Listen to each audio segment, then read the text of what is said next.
Hey everyone, welcome back. I know we're a little bit behind schedule today, but that's just because we've had so much amazing stuff going on. We've had some great games. We had a great panel earlier that I hope everyone enjoyed and got a chance to check out. If you didn't, the VOD will be available probably after this or tomorrow. But before we get started with our next game, Pokemon Tales, which I cannot rave about enough, I want to go over our giveaways and I want to talk about why we're all here. I also want to take a second to just say thank you to everyone. Thank you so much for all the donations, all the shares, all the comments, all the participation in the chat, for engaging with people playing the games, for the people playing the games engaging with people in the chat, for everything. Seriously, everything helps, everything counts, everything matters, and it means so much to me. I also want to take a second to give an extra special shout out to Inspired Incompetence because they have donated so much for this and it means so much. Thank you again. I just posted their Discord in the chat. Definitely check that out if you get a chance.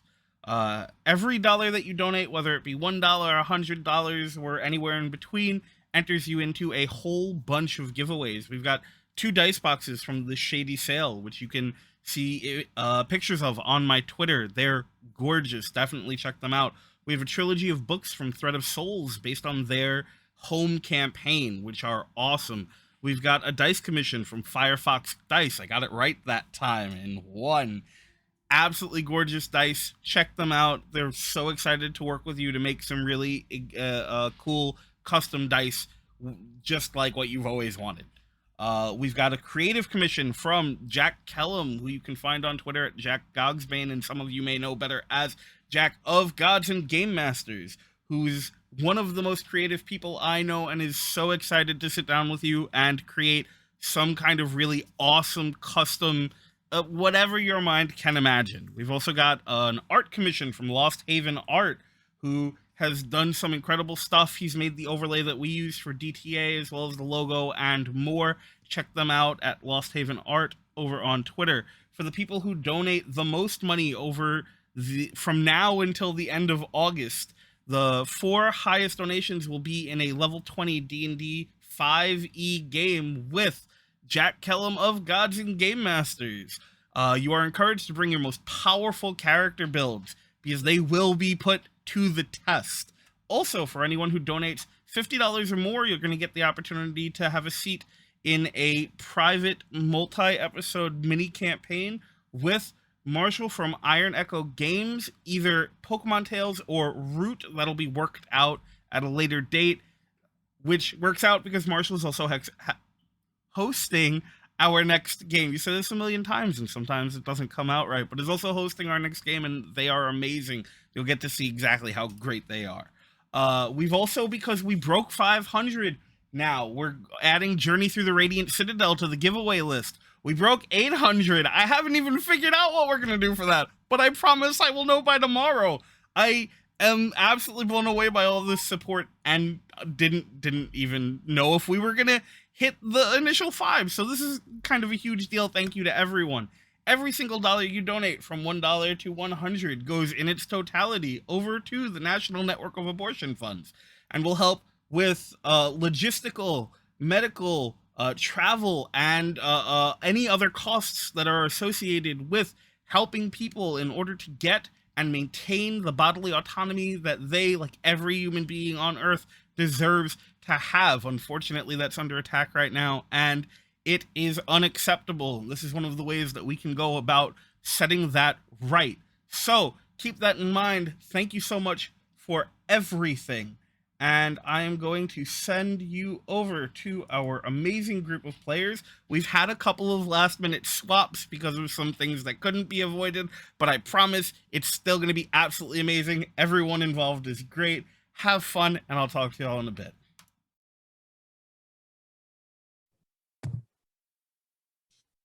All right. Hello, everyone. We will be running Pokemon Tales tonight. My name is Marshall. I will be the guide for this game. That's the term you use in Pokemon Tales because it's a little bit different than a traditional GM. So real quick, we're just going to run through promos for everybody on the stream, and then we'll kind of talk a little bit about the game and get into the setup. So For me, I stream with Live from the Apocalypse, a name you've probably heard quite a lot today and throughout this whole weekend, and we'll continue hearing about as we go around through our players. But if you have somehow missed the previous cues, you can catch us at twitch.tv/live from the apocalypse or on Twitter at live from the apoc. I'm also one of the hosts for a Pokemon TTRPG design game jam that's going on right now through the end of July. I think we actually bumped it back 2 more weeks into August. So if you want to do anything related to designing a TTRPG that's Pokemon themed, hop in and we can help you out with that. Everyone involved has designed a game like that before. And that's at itch.io/jam/TTRPG POKE jam. My Twitter is at Iron Echo Games, and my itch is iron-echo-games.itch.io, where you can get the game we're playing tonight for free if you're interested in it. Next, I will let Kay go ahead because that's who's next on my screen, and we'll go from there. Hi, I'm Kay.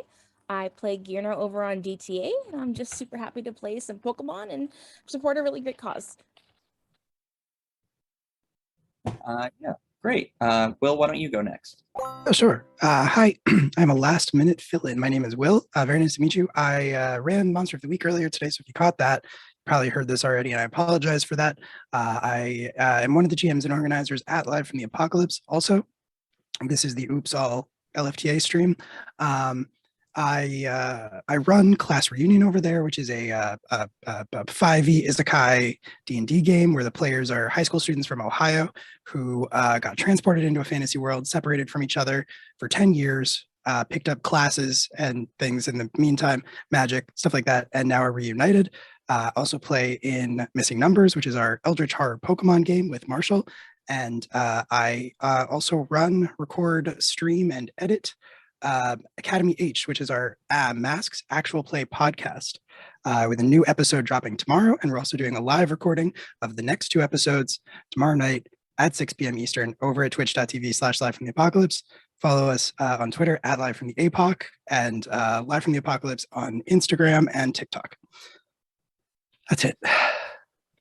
Perfect. And JD, why don't you wrap us up? And I'm JD, and Will has made my job super easy because all I need to say now is that I am one of the Live from the Apocalypse cast members, playing in both Class Reunion and Academy H. So I do not have to now hype all of those socials, but you should go follow them because they are awesome. Perfect. So the game tonight, as we've mentioned, is Pokemon Tales. It is a collaborative storytelling game that I designed. The focus is on it really being player-led and us building the story together. So a lot of the role I will have is just frankly translating the things they want to do into mechanics and kind of helping push and prod them into telling the story that we find ourselves in. We're going to tie our characters together, build the region together, and then build the location we're exploring all as part of this stream. If you have ideas, feel free to throw them in the chat. We'll be happy to take a look and maybe integrate them into the game as we're going.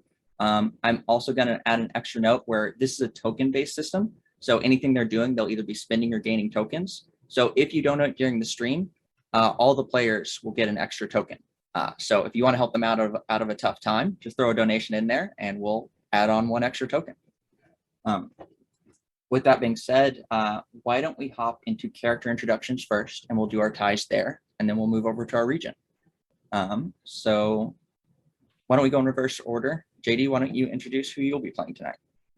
Sure. So I'm not quite sure how much information to lay out at the beginning, but I am playing Sean, who is a haunted-looking goth child runaway. I say child, he is 16. Blonde hair, super excessive eyeliner, full raccoon eyes, always in all black. And his 2 Pokemon are a Shuppet that he likes to call Spot and a Haunter that he calls Ben. Perfect. Will, are you good? I know you got to us last minute, or do you want to skip ahead and go to Kate real quick? Maybe Kay first, and then I'll do my thing. Perfect. Okay, I'm gonna play Lita. She's 19. She's a Pokemon researcher, just starting fresh out the gate. She's a relatively bubbly personality, and her goal in life is to eventually create a universal Pokemon translator. Awesome. Very cool. And Will. Sure. Yeah. I am playing Senna, who is a linebacker. Did you know linebacker is a Pokemon trainer type? Neither did I until 10 minutes ago when I Googled it. So he's a linebacker. He is an ex-football player, I think. And I think his dream is to figure out what he's doing now that he is not playing football anymore. I think he had an injury, sports injury, that has stopped him from playing the game. Now he's figuring out what he's going to do. His two Pokemon, I'm thinking, are probably Primeape and Hariyama. Fantastic. Offense and defense. I forgot to mention my Pokemon. It is a lovely Lilligant named Duchess. Perfect. Next, we are going to tie our characters together. So how that works is that each player, as we go around, will ask one of the other players a question. And that question can either be, why did I choose to travel with you? Or why am I considering traveling with you no longer? These questions can be, or the answers to these questions can be very like bold and dramatic, and you've saved my life, or you've insulted my family, or they can be like, you snore really loud and I'm tired of dealing with it because I get no sleep.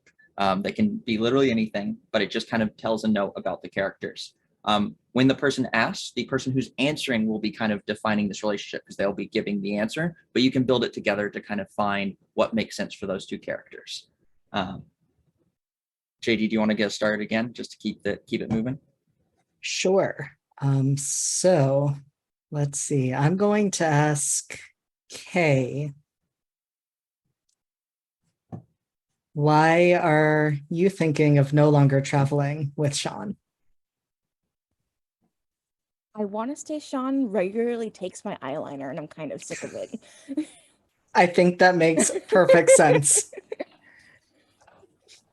Completely fair. That was perfect.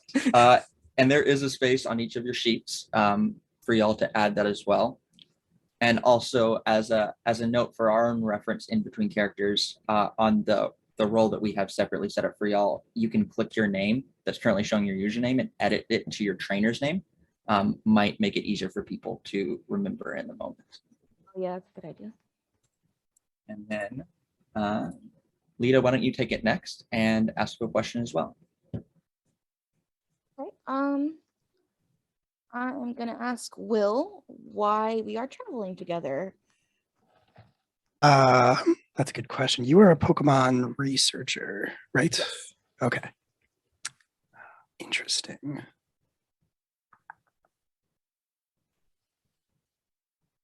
I'm trying to think. I'm thinking maybe like something that has to do with like what is your area of expertise, would you say? I'm gonna say Pokemon behavior because she wants to make the universal translator. Right. Okay, cool. I think I'm gonna say that then that Senna has been through some really tough times. Sorry, I just looked at this character sheet and I realized that my character's name is an anagram of JD's character's name, and that's going to drive me insane for the next 4 hours. That is amazing, and I love it. It doesn't matter. It's fine. I think that Senna has a very like deep-seated bond with his Pokemon because when everything went, he's like trained with them. They were pretty much with him through his entire career. And when he got injured and couldn't play anymore, they were like really the only people who stuck by him. He lost his contract and endorsements and all of that stuff. And I think because he is a linebacker, he needs somebody to protect. And so I think he sees the universal translator as a very worthy project and goal, and I think as an extension of that, he kind of sees himself as like trying to protect you. Sweet, I love that. All right. Cool. How do you spell your character's name again? Lita. Okay, cool. I guess that's my turn, right? Yes. Then I will ask Sean, why did I choose to travel with you? I think it actually was pretty similar to the situation with Lita. I think you saw that Sean literally has no idea what he's doing. He has no direction. He doesn't really seem to have a drive. And he has no idea how the real world works. So I think that Senna saw that and was like, this kid is going to die if I don't travel with him. And I think Sean similarly was like, I'm going to die if I don't travel with someone who can protect me because he has no idea what he's doing. Can't die in Pokemon. No, that's good. Yeah, I think I imagine like Sen has like a very like gung ho attitude of like, you just got to find your spark, kid. I'm gonna help you find your spark. That is perfect. And I think the only one we're missing a direct connection to at that point is why don't we form a connection between Lita and Sean? So out for either one of you asking one more of those questions to the other, and then everyone will have a little bit of a tie to each other.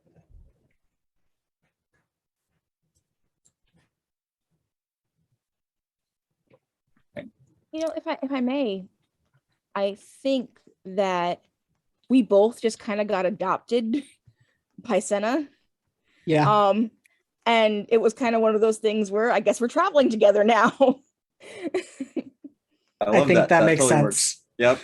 I'm trying really hard to force a Pokemon journey. The linebacker just became team dad. Mhm. With your two adopted nerds. Listen, I'm repenting for high school. I'm repenting for shoving everybody in lockers in high school. This is your community service. You have to adopt a nerd and a goth. He has to protect us from angry beedrills and settle eyeliner disputes. It's a very difficult job. Yeah. Oh, I love this. All right, perfect. Next, we're going to do the region. So how this works is we're just going to hit kind of 8 to 10 core topics that are pretty fundamental to the Pokemon universe, and we're just going to decide how much of a factor they want to play in our region, which really will translate to how much they want to play a factor in today's session. So the first one is technology. And our options are, this region has highly advanced technology and science plays a major part in its culture. Or, while there may be a few pioneering researchers or innovative corporations, this region's technology is on par with most others. Or, this region has prioritized things other than scientific development and often has their own natural or mystical answers to the more technology-based solutions found in other regions. What are we thinking? We do have a researcher. That doesn't necessarily mean there has to be tech. It's really, what are y'all thinking in terms of how much we want that to play a factor? Go ahead. No, I was going to lean towards the middle option, but go for whatever you're thinking. Yeah, me too, actually. I was like, I feel like that's a good, yeah. That was my thought too. Yeah. Perfect. Yeah, in most cases, we'll go with middle option. It ends up usually being whatever doesn't hit that kind of defines what we want to focus on or avoid. So perfect. We'll flow right into mythology next. The options are, this region's legendary Pokemon are very entangled in their culture and possibly quite active. Even regular Pokemon are actively tied into local mythology and folklore. Second is, this region features rumors, myths, and possibly occasional sightings of legendary Pokemon from the luckiest or most well-traveled trainers. Or third, this region has no legendary Pokemon and Pokemon are treated simply as animals are in our world.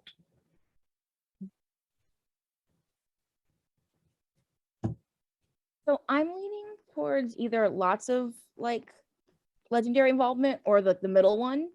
Because I think it would be actually a really cool thing if we could try to find a legendary Pokemon to like help us out with the things we're going through. Like sort of maybe we find this guy and he'll be really wise and give us some Pokemon answers.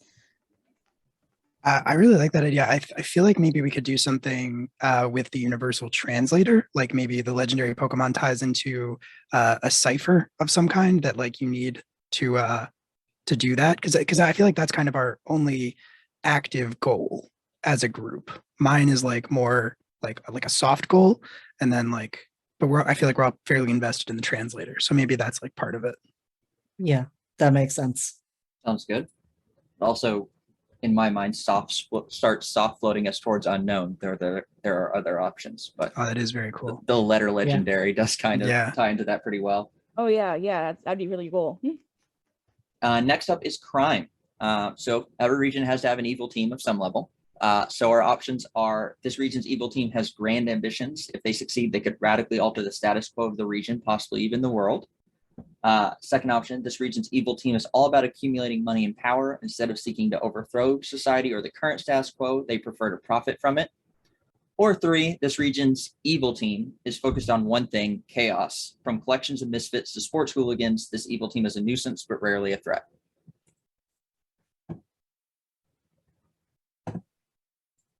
I mean, when given the option to make capitalism the bad guy, I will take it every time.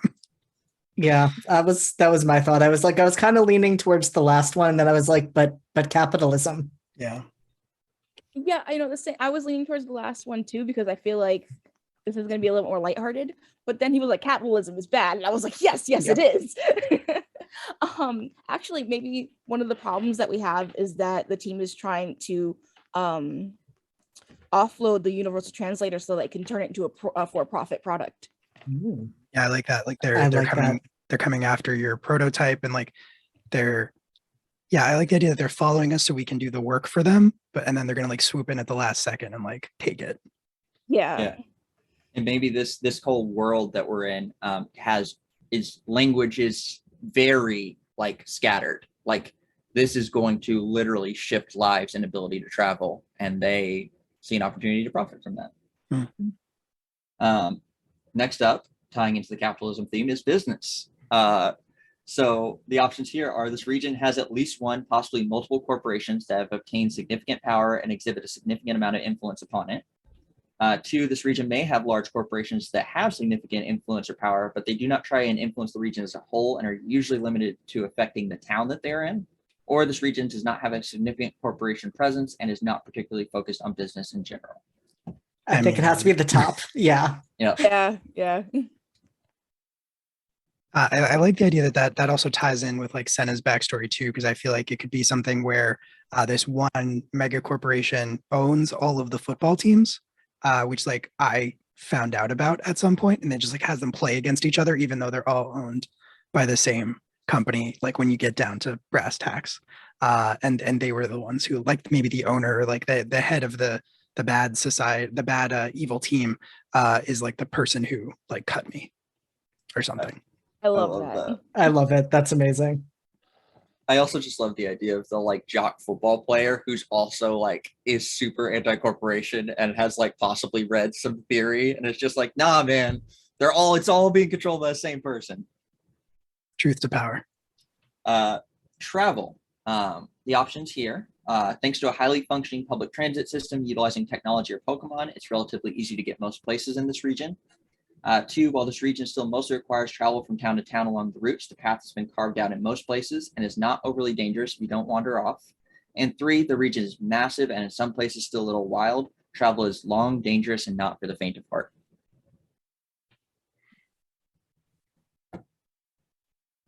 How easy is it to get? Yeah, I'm trying to think if there's a way we can tie in this idea of like scattered languages, to maybe say that it's like I don't know about like a series of islands or something, but like independently developed cultures. So travel would have to be tough in some way, because these, maybe not even now, maybe the language is the one thing kind of holding people back, but for a time it was very difficult to get from these places. And now, as things maybe are getting easier, the language is kind of the big thing that is stopping people from being able to translate or travel as easy. Yeah, my thought is maybe instead of islands, like maybe like a desert thing. I feel like that's harder to traverse without the right technology. Yeah, desert is cool. Giant desert. What is making things easier more recently that people are even considering, like that the universal translator has value now because people might be able to travel? What's changed, do we think? Maybe some kind of climate change just caused the desert to start having more rain, and as a result, more people are moving into the region and settling. Which is why there's so many new languages, because people are coming from all over. And there's more carved out paths between. Yeah. I was also I was also thinking like maybe a railroad type thing where now there's literally physically ways to get across those stretches that's safer and more protected. Maybe the corporation's responsible for some of that or all of that. I do love a train in the desert.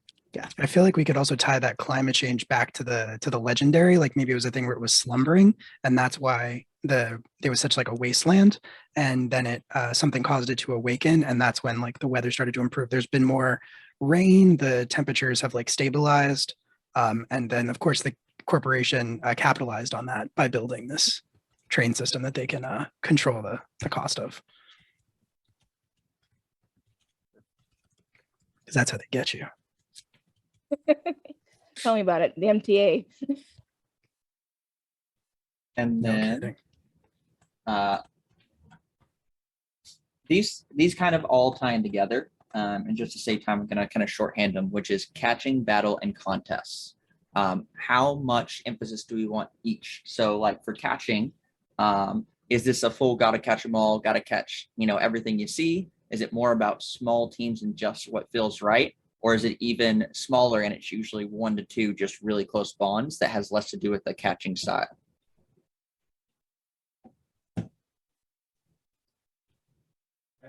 Maybe the middle one, because I feel like the existence of like football as a sport would imply that like Pokemon League is not as big of a thing. Which I'm just going to lean into it, which again could feed back into the capitalism thing, because like the more time you spend trying to be the very best, like no one ever was, the less productive you are in terms of working. Oh, also, what if one of the reasons you got cut is that the football league is shrinking because they're starting Pokemon leagues? Because they've just found a way to get some money out of that. Yeah, they're monetizing that. I like that a lot. Yeah. Like the culture of the people was originally like you form a close bond with your Pokemon and you go about your life and that's it. But then they were like, these guys are awesome. What if we did this instead? Like that. So battles are new, but on the rise. Perfect. I think that is a good summary there. So I think we've got a good feel of our region. And it seems like the priority thing definitely is the legendary and also kind of this corporation. So the two things we want to probably pin down before we start building out our location is what legendaries we want to emphasize and a general name vibe for this evil team. I'm going to grab a tab of some legendaries because we have added language and weather as two like prominent factors in them. Could we create a legendary? Because I had a dumb idea. I doubt it's a dumb idea and I want to hear it so badly. Yeah, let's go with that. I mean, I think it is a dumb idea, but like you mentioned unknown as the thing, and I was like, what if there was a legendary version that was much more powerful and was just called known? I like that. I love it. I honestly love that so much. I love that, and I think like the idea that all the little unknown are like it's little babies. Ooh. And what if unknown in this region, because they take the form of letters, take very different forms in each area. So they actually have mirrored the language of each area. But That's a cool concept. But like maybe scientists have realized that like there's like, okay, the letter A in this culture and the equivalent in this culture, those unknown like match up genetically. So like, there has to be a source that is kind of, and that's where known comes from, is this like source that has tied them together across all these. And that's why you think you can find this kind of true translation from this thing. Love it. Amazing. I love the idea that like, we have Pokemon who are guards of time and space, and this one would be one of knowledge. Yeah. Which is so cool. Yeah. All right. Very cool. Does known have anything to do with the change in weather then? Or is that some more chaotic creature that is separate from this? I think maybe that's more chaotic. I feel like known's a bit separate from that. I think we're seeing that with the language, but maybe not with the climate change. Like that. We could maybe just chalk that up to like terraforming or something equally capitalist hell future. Well, yeah. Yeah. Maybe that's even tied in with the corporation too. Like they've started experimenting with like Oh yeah. maybe that even gives us a typing flavor. Maybe they have a weather theme because they've started manipulating the weather to like make it easier to travel so that they can justify their like rail system and all of that. Mhm. I like that. Mhm. What is our evil team's name? So this is not a serious suggestion, but all I can think about is the Weather Girls. I mean, that's better than my thought, which was Team Forecast. So I love the pitch that every one of them looks very traditional, like weatherman or weather girl aesthetic. Pokeballs In are on the the microphone. suits because they're corporate. Perfect. Yeah, I think we have good vibes for that. I think that's enough to build off of. So let's build our first location. So we're obviously on our way to find known. Based on the time we have for this game, I think we really could probably do 2 locations, kind of a travel-based location, and then a kind of an arrival kind of final place. For the traveling-based, transition-based one, are we traveling through the desert? Are we focusing on actually being on the train and shenanigans happening there, or are we traveling in some other way or coming about it from a different type of environment?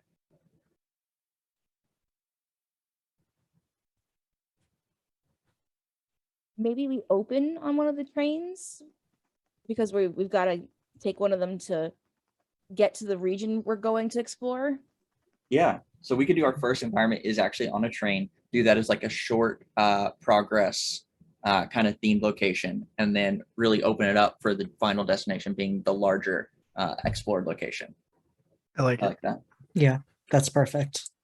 And for those who are watching the stream who are not familiar with the system, so you build out each location as we go, and we set the progress required to leave that location, and we'll fill progress as we play out and select scenes. So we kind of pick the framework. So in this case, that would be the thought process, is that we're going to do a smaller travel-based location and then a longer form one when we arrive. So for that environment, we're going to do a train. So now we need to pick some themes for this train. Is the evil team showing up yet, or is that delayed until we arrive at our final location? I feel like maybe not the like height or even like middle of the evil team, but I think they definitely have eyes on us.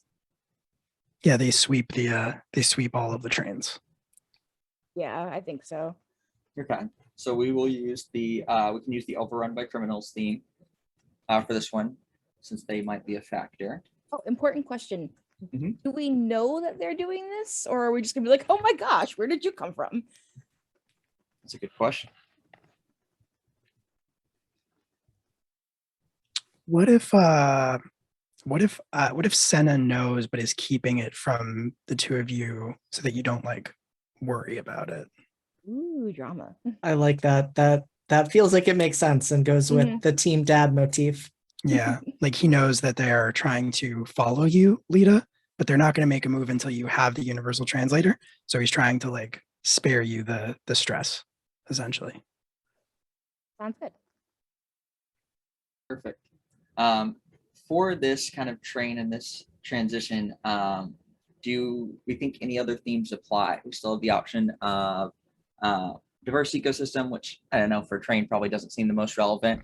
Rare Pokemon, in case there's a particular Pokemon on this train. Filled with trainers, overrun by criminals, which we have. Maze-like and haunted. Know if any of those particularly apply to this train, or if we just want to stick to the criminal focus. Well, haunted for Sean seems appropriate. I wasn't sure if that made somewhere. sense for this, or if like we might even stumble into like a ghost town at some point on our journey. Maybe the trains, like we've already established the weird relationship Pokemon has with the afterlife. Maybe the trains run on ghosts. I like that. That's horrifying, and I love it. Okay, yeah. So haunted trains running on ghost power. Wait. I love it. Are they like murdering Pokemon to power their trains? maybe taking like existing ghosts. Ghost Pokemon and like Yeah. like harnessing their energy in like some sort of engine or mechanic that like draws power from the ghost and keeps them trapped. Yeah. Which means that Sean 110% definitely wants to free the ghosts and stop this from happening. But we probably don't know that that's what it runs on yet. Yet. Because he wouldn't be on this train if he knew that. Yeah. Oh yeah, absolutely. No, it makes sense. The trains, some trains run on steam, and what are ghosts? What is steam if not the ghost of water, right? If you really think about it. Fantastic. Yeah, the Ghostbusters are the bad guys in this game. I did, if we don't want to do Weather Girls, I did have, I had to check to make sure that it didn't already exist because it sounded like it might have, but Team Meteor, as in like meteorological, whatever the word is, has not been taken in Pokemon canon, at least. I like Team Meteor, which is shocking to me. With still having the aesthetic of weather people. Yeah. Perfect. What are our two types that are commonly found on this train besides ghosts? So obviously ghosts are going to be present, but when you're not seeing them, what are the other two types that might be running around on this train? Steel types? Steel makes sense. I was also thinking, but I gotta remember what type they are. There's literally a servant Pokemon, like a butler Pokemon. Well, that's fucked up. That is fucked up. It's not the only time tonight we'll say that about the Pokemon universe, I'm sure, but definitely not. I'm sure it's some she who will not be named shenanigans of like, oh no, they really enjoy it. Sure. I think they're psychic, maybe. I want to say it's a new gen edition, and I definitely remember them. Oh, that's not helpful. I looked up Butler, and that's a trainer class. So, did you search Butler Pokemon? Because I feel like that is literally what they're called. I did search Butler Pokemon, but it's a trainer class, so all of the results are Butlers. Indeedee, is that one? That might be his name. The problem with searching Pokemon is that you never know what's real and what's just like something that somebody made. Yeah. No, this so is many of them now. It's impossible. Indeedee is a dual type psychic normal Pokemon introduced in Generation 8. Pokemon willingly serve people and other Pokemon as they derive energy from feelings of gratitude. Yeah, okay. Called it. Yeah, that is what I was thinking of. So we could make an argument for psychic. Yeah. That's really weird. I swear that Pokemon isn't on Bulbapedia, which may be the first time I've seen that happen. Oh, I just found it on Bulbapedia. It is. Yeah. Is it not under the psychic listing, or am I just? Oh no, I'm just blind as a bat. There it is. Yep. Honestly, I just read the description and made me facepalm a little bit. Female Indeedee are skilled babysitters. Thanks, guys. Good work, Pokemon Corporation. What are they called? Not Game Freak. Pokemon Company? Yeah, Pokemon Company. Lovely. Well, do we want to do Steel and Psychic, or do we want to go a different route with it? Steel and Psychic makes sense to me. Yeah, makes perfect sense. Unfortunately. I mean, if these trains are run by the corporation, then it makes sense that they would have questionably justified servant Pokemon forced to conform to questionable gender norms. That all seems to check boxes with capitalism. It's just one more thing for us to tear down when the revolution comes. So obviously Indeedee as an observed type on this train. What steel types do we think are present here? Do we have any particular ones in mind? Oh, what's the name of the cog one? Clink, Clang, or Clink Clang? Yep, those guys. Obviously on the train. Obviously. And listen, every GM has struggled to come up with names, but I can still throw a little bit of shade at Pokemon Company for those.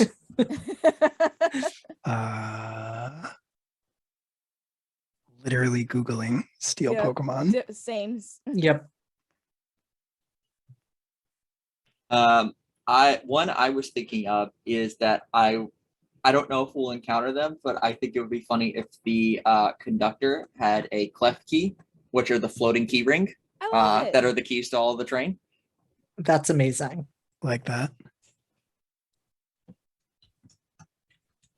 What are those? What about Bronzor? They're steel and psychic. Ooh, yeah, that's a good fit.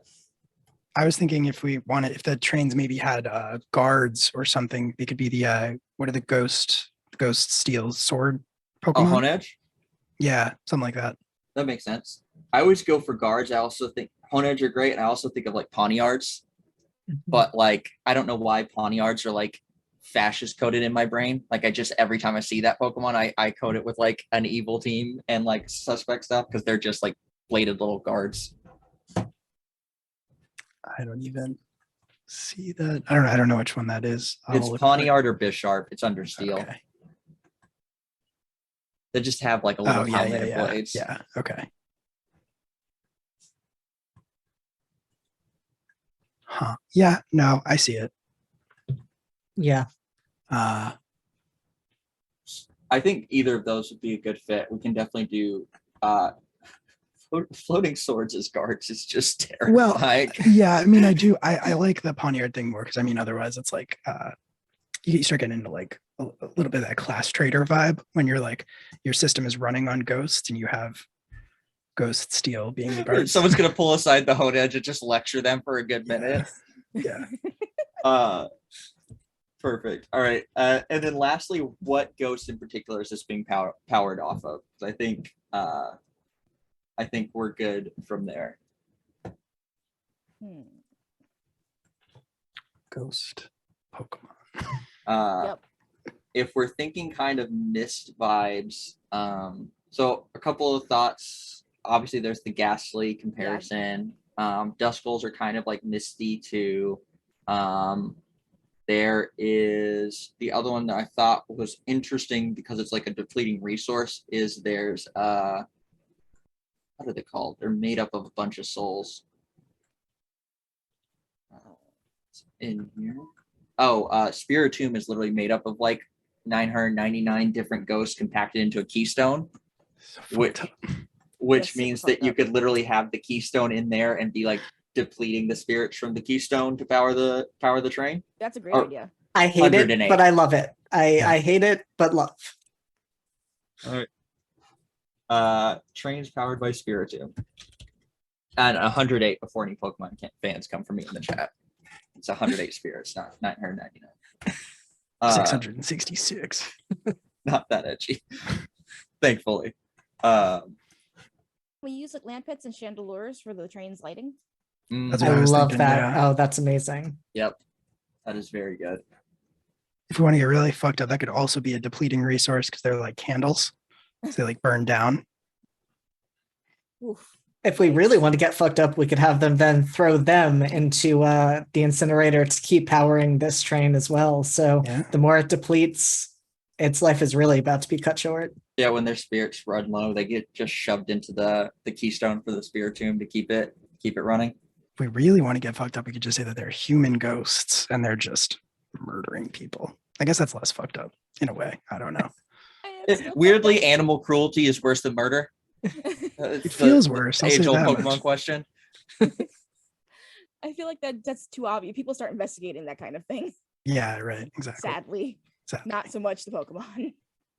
All right, so I think we're pretty well set on our location here. Our unknown ghost train. Our ghost train that people don't know is a ghost train. It's gonna drive us straight into hell. So as we're traveling across the desert, you've all boarded the train. What do we think our first scene is? And again, for people who are watching along, not familiar with the system, how we navigate the location is through tools called frames, where we set up a scene that accrues one progress, and then we play through those scene, and then we just keep adding on frames until we recruit enough progress to move on to the next location. So I imagine you are all enjoying or starting your ride on the train. The obvious options could be running into some variety of Pokemon common on the train. Someone else on the train, or seeing something on the train or outside of the train that kind of catches your attention. Does anyone have any thoughts? Maybe we could do like the first Team Meteor sweep through the train. Mhm. And so like Senna's really tense because he doesn't know if they like are gonna like say something or make a move against Alita or something. So he's like just very edgy and twitchy. And as far as Sean and Lita know, there's like no reason to stress about it. I don't know. What if also there's like a well, because we have trainer types. What if there's a psychic trainer on the train who can sort of sense the ghost Pokemon's distress, and we're kind of like, oh, what's up with that guy? So that we can also achieve the goal of getting the ghost Pokemon out of the train.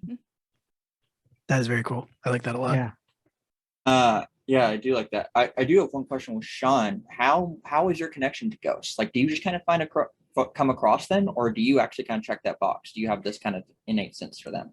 I do think that Sean has that innate sense because that is how he's found the Pokemon he has so far. He got used to like Shuppets just being all around his house while he was growing up, and that's where his first one came from. And ever since he's been out on his own, he's just noticed he finds it. I don't think he realizes he has the connection. I think he just notices he can sense when they're around and then gravitates towards them. So maybe since we boarded this train, Sean, you've just been feeling a little bit of like an anxiousness that you can't explain. Like the others think the train's pretty cool, but you just like in your gut, just something feels off about it that you can't place. Yeah, and I think Sean's maybe even a little confused on that because like he can see that Senna's also nervous. So there's probably part of him that's like, oh, I'm probably nervous because like Team Dad is nervous. So maybe there's something to be nervous about. But it doesn't seem to settle even maybe as Senna starts to relax a bit as things proceed. And then he's like, that's weird. That shouldn't be happening. Yeah. Very cool. So yeah, you're feeling some brief, you're definitely feeling some anxiety. And then yeah, the sweep comes through. As we see these very sharply dressed weathermen and weatherwomen and weather non-binaries with their cast forms floating along with them, because that's the weather Pokemon, so it's got to be. But you know, if any Pokemon fills you with terror, it's definitely the little floating weather face. But I mean, yes, unironically. So yeah, they're come scanning through. So now, how are you reacting as they kind of they seem to be, I think, just walking through, kind of like scanning around the cart. Like, I don't know if even the others would really clock, other than that there's kind of like a group of these well-dressed people with cast forms, but I don't know if you would really clock like this being too crazy out of the ordinary. But for Senna, how is this manifesting for you? I feel like if Team Meteor is sort of like the corporation's secret enforcers, then like I know what they look like. Like I've seen them like haul teammates away or something like that, ex-teammates, whatever. So I know that they just kind of like look like everyone else and fit in. But then like when you get down to it, when you piss them off or question them or anything like that, then things can get nasty. So I think he recognizes them in that regard, and he kind of has this sense that they're interested in Lita because of the universal translator. And so I think, yeah, he is kind of just sitting like very straight back, like hands sort of hitting his thighs over and over again, looking around a little bit, a little twitchy, kind of jumps whenever there's a noise. Do we want to do like physical descriptions of characters, or? Yeah, absolutely. Yeah, let's do a little bit extra there to kind of give everyone something to visualize. Okay. Well, I brought it up, so I guess I can go first. Yeah, Senna's probably like 6'5", a very large individual. He at one point in his life was very much sort of like the chiseled,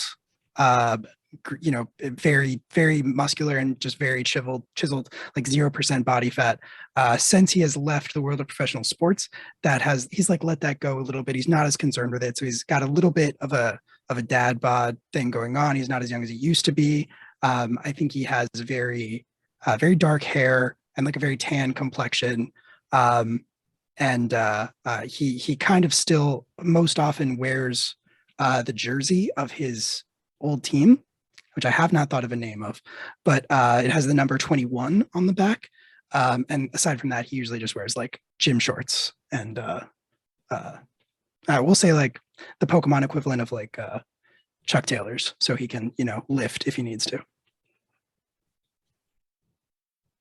Perfect. Why don't you tell us about Sean?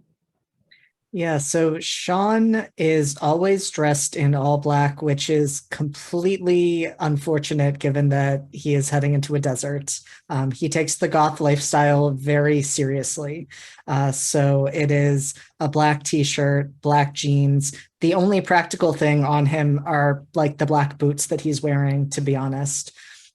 He's got almost white blonde hair, and I will say his eyeliner is a little bit lessened since he is trying to steal less of Lita's eyeliner to decrease that friction and to decrease Senna having to intervene.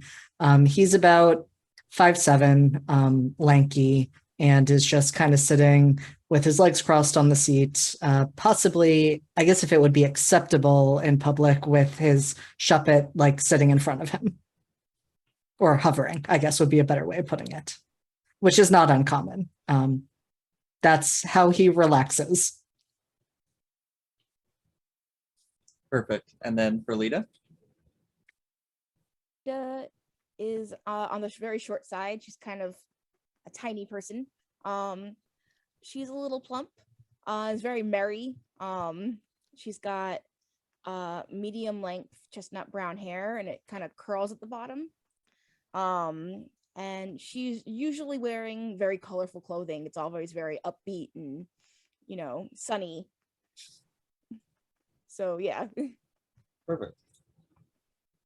And as these people are moving through, Senna, are you making any effort to hide Lita or do anything to tell Lita to be out of the way? Or are you just kind of hoping that they just cruise through because you think they aren't going to do anything yet?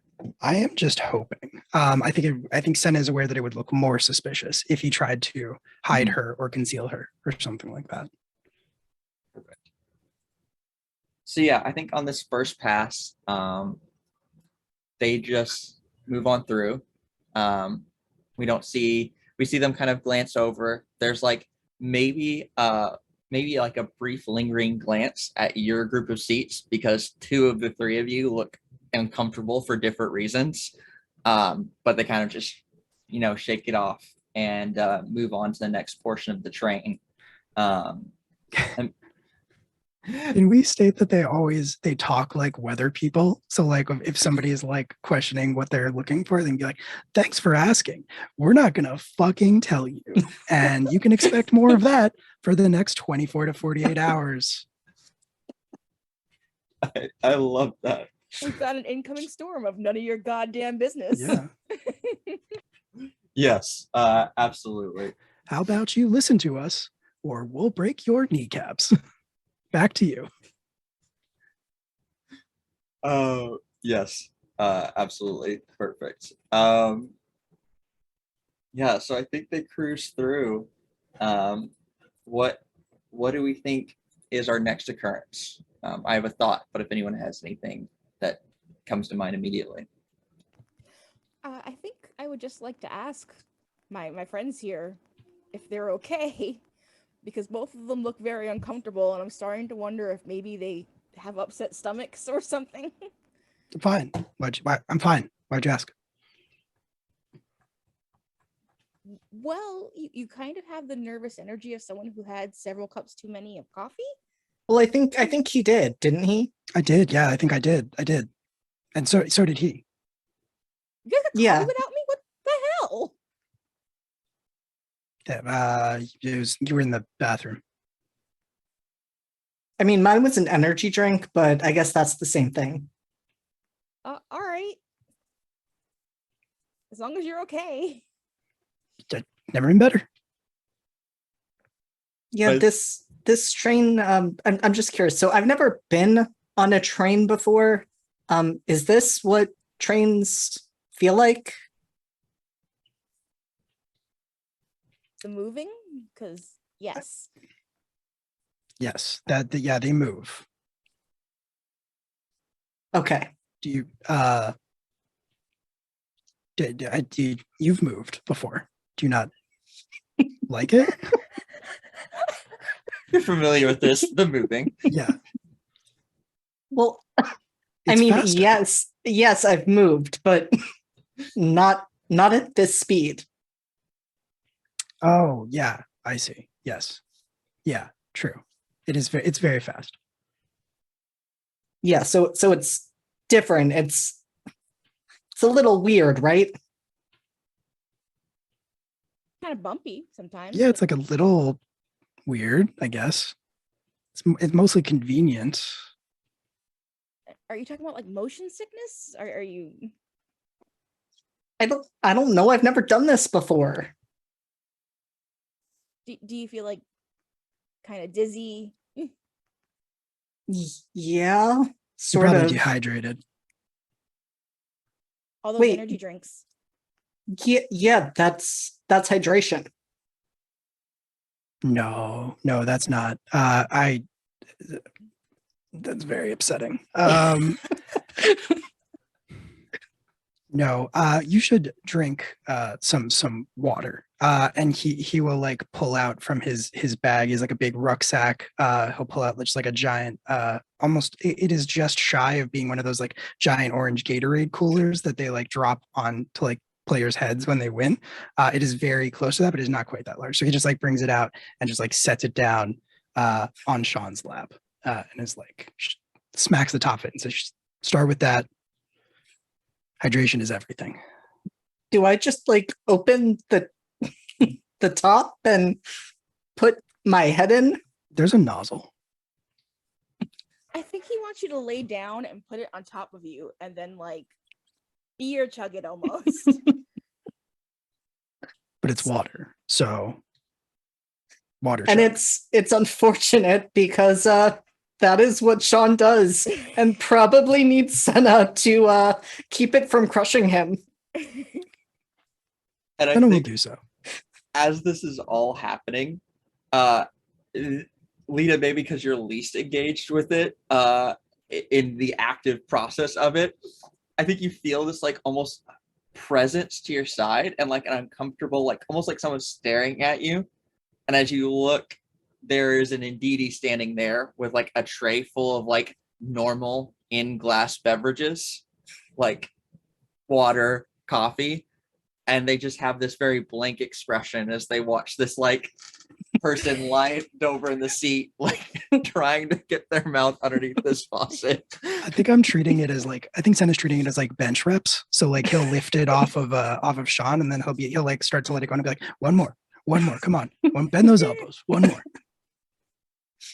And Sean's just like, I guess this is the acceptable practice, so I am doing it because Team Dad said so.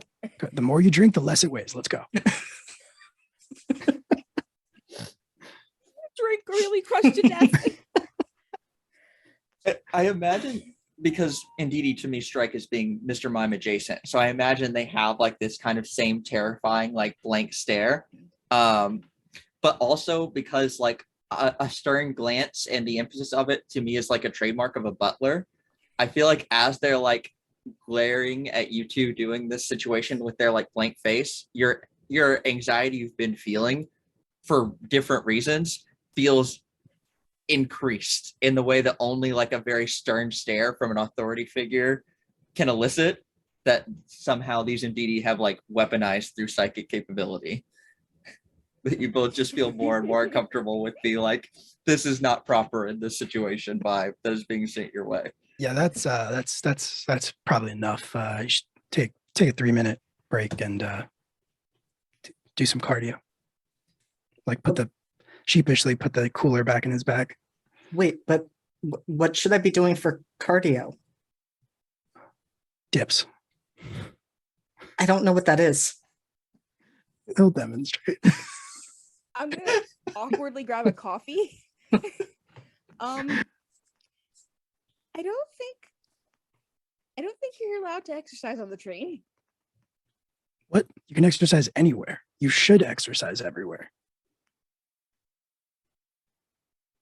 Okay. You don't need equipment here. And then he like demonstrates. He like puts his palms on the chairs and then starts doing dips, which is not a cardio exercise, but he does them really fast. And Sean like makes it through maybe one before his arms just give out. It's all right. Yeah, we'll start with one. That's your PR. You got a PR now. What's a PR? It's your best. You want to beat that next time. Okay, so I want to do more than one. That's right. Okay. I think the Aditi, after one of you has taken the coffee, has like moved on. But as you both get up from like your dip experience in the middle of this train, like you notice you didn't notice them before, so they must have recently appeared that there's like just slightly more poniards like standing at the edge of like each entrance of this like train car in the way of like that security looms whenever someone's doing something that's like not enough yet to get involved, but also like this is where we should spend our time for the foreseeable a little bit. Once the NDD move on, Senna's gonna like hook a finger at them and be like, psychic Pokemon, am I right? You know, just because they have the type advantage against fighting. They hate exercise. Drives them crazy. That's because it's sweaty and gross. Do you hear yourself? Yes. Not that you're sweaty and gross. Well, I mean, sometimes. not yet. I wish I was. That sounds really unpleasant. It's called living.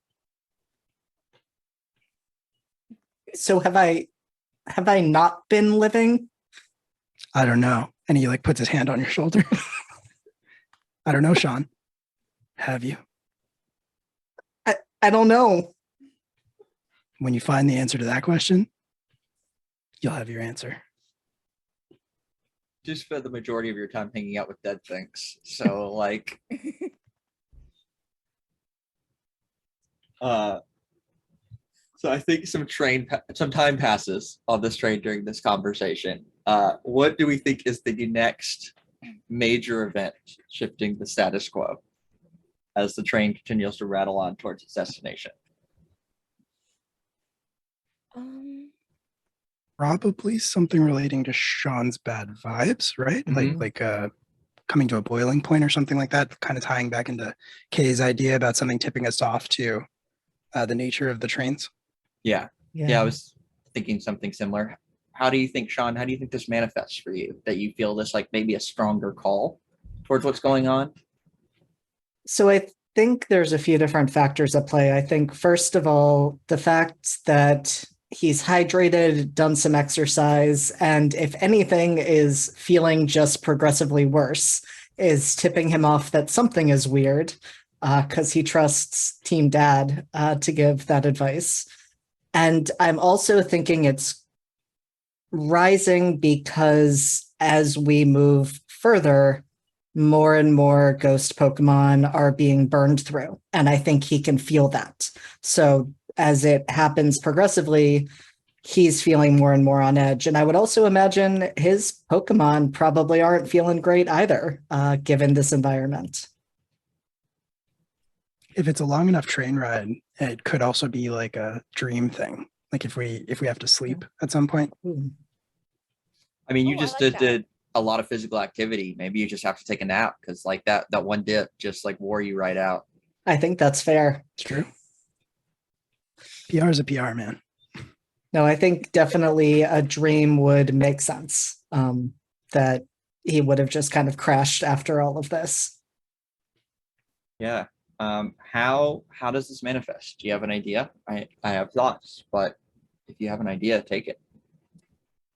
I think that because of his connection, I'm wondering if maybe Sean actually is seeing kind of into the bowels of the train and like this space where this is happening and kind of almost moving through the space like he's a ghost, being drawn towards that place where the ghost Pokemon are being burned and is feeling the distress and horror from each one that he passes, that the ones that are in the cabins, slowly burning down. He feels that. He feels the ones that are currently, I keep wanting to say going into the incinerator, and I'm going to stick with that, even if that's not quite what's happening.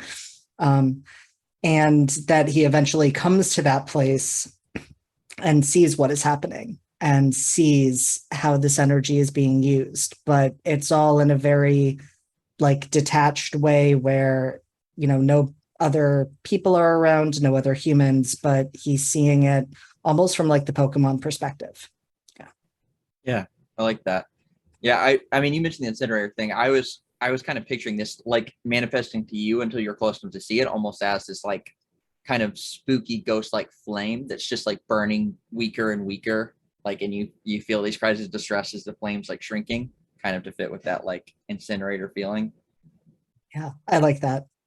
And yeah, I think you see the Pokemon this Spiritomb kind of in this kind of, which Spiritomb, the art kind of has it coming out of the stone and kind of a face, but I can see because of the way they have it harnessed, almost the stone being in this kind of fixture, and then the Spiritomb's face being a almost semi-transparent overlay on top of the stone. So there's a stone there, but you actually see the face of the spirit kind of trapped there and struggling in this. And you feel this intense cry out before you wake back up, that kind of very much snap awake on the train, having just experienced all of this. Yeah, and he definitely sits up straight and looks around almost in a panic. What's up? You had a bad dream? How long was I asleep? A couple minutes.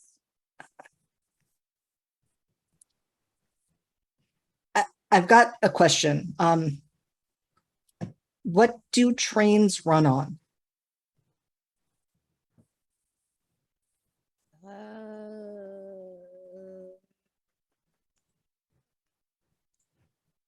I think it's electricity. Senna? I mean, what? Oh, I think Senna also fell asleep and is snoring away. Did not wake up when Sean did. So Sean definitely starts nudging you with his elbow. Yeah, he'll wake up with a start and be partly cloudy. What? Sorry about that. So I was just asking Lita, and I wanted to also ask you, but what do trains run on?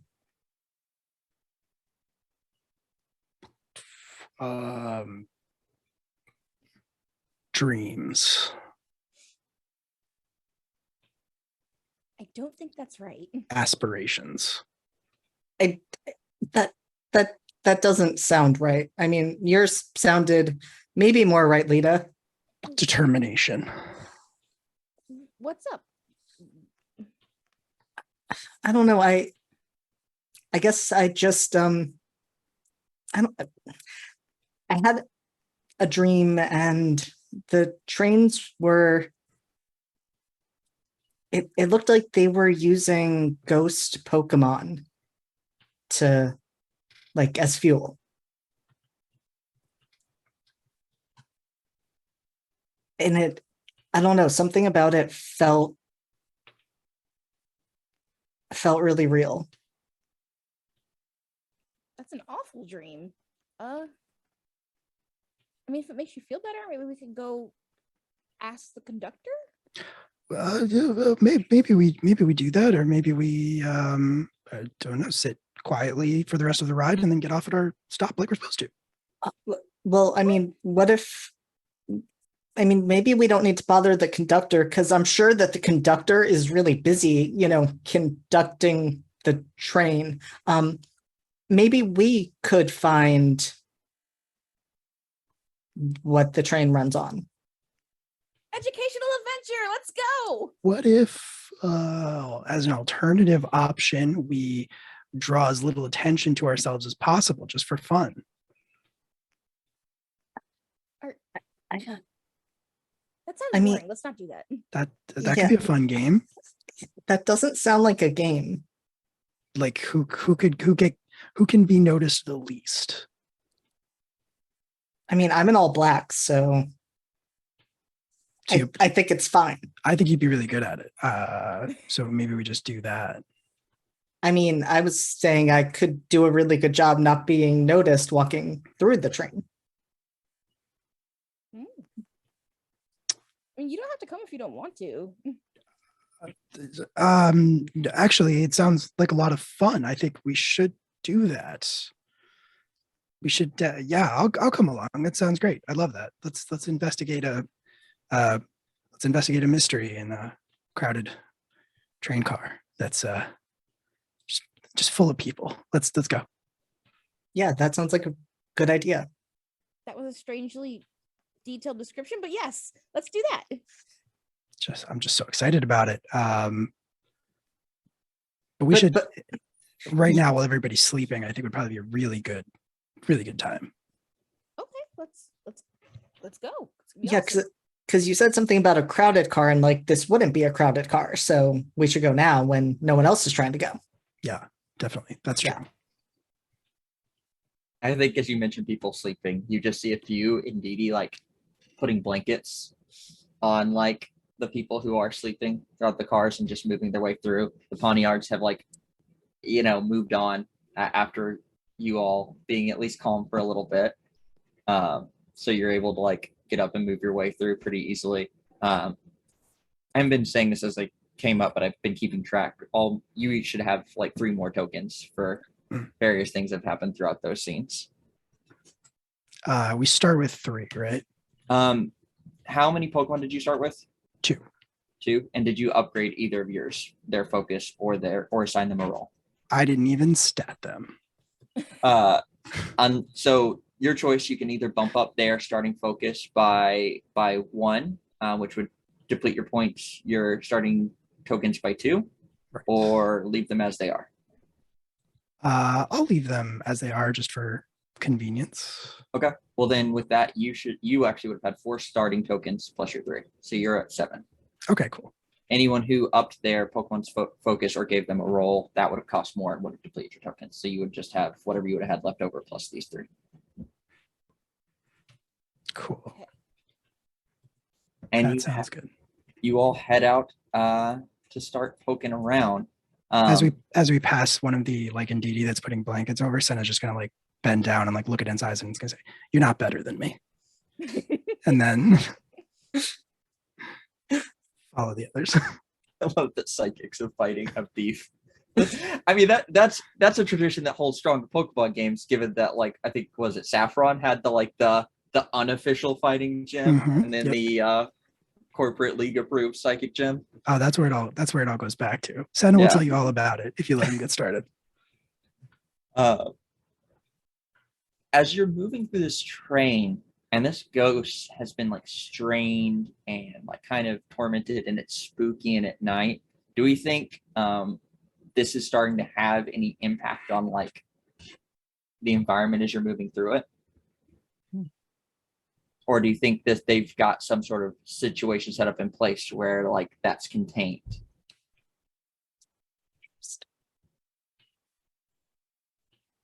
I feel like you might start seeing like signs of a haunting the closer Mhm. you get to the main place. That's kind of what I was thinking. Like Yeah. using some of the haunted frames as this thing is like kind of getting strained and desperate. And you all are progressively moving closer to it. Yeah, like maybe the first like 3 cars of the train or something are cheaper than the other cars, and like they don't explain why, but it means you're gonna have nightmares. Like if you're in those. This is just what you're signing up for. Yeah. I imagine they're like I'm blanking on the term for what the value seats are. Like it's their specialty ones. Like Yeah, get those yeah. before they go. Right. Oh, maybe the closest train to it is the cargo like part. so that way people aren't like right up against it, because that would for sure screw their profits. Yeah, for sure. Yeah. Perfect. So what sort of spookiness and on the themes page, there's some examples of haunted frames, but does anyone have any ideas for what sort of spookiness you see as you're starting to move through these cabins and getting closer to the one that I imagine Sean has a good sense of where it's at and is leading the way? Definitely. We said it's like a furnace, right? Mhm. So Yes. maybe the temperature just gets progressively hotter the closer you get, like Like that. psychically, not physically. Yeah. Like you're all moving through these and you start to it's still night out. Desert, certainly not usually hot at night. And you see all these people around you covered in these nice wool fuzzy blankets, but you all are just hotter, starting to sweat. As you feel this kind of heat permeate. And I also wonder, and it's more of a visual one, but I also wonder if as we are moving closer, we start to kind of catch strange things in our, like in the reflection of the windows, like right out of the corner of our eye, sort of like something is there almost right behind us. But whenever we look, it's just the shape of the person sitting there sleeping.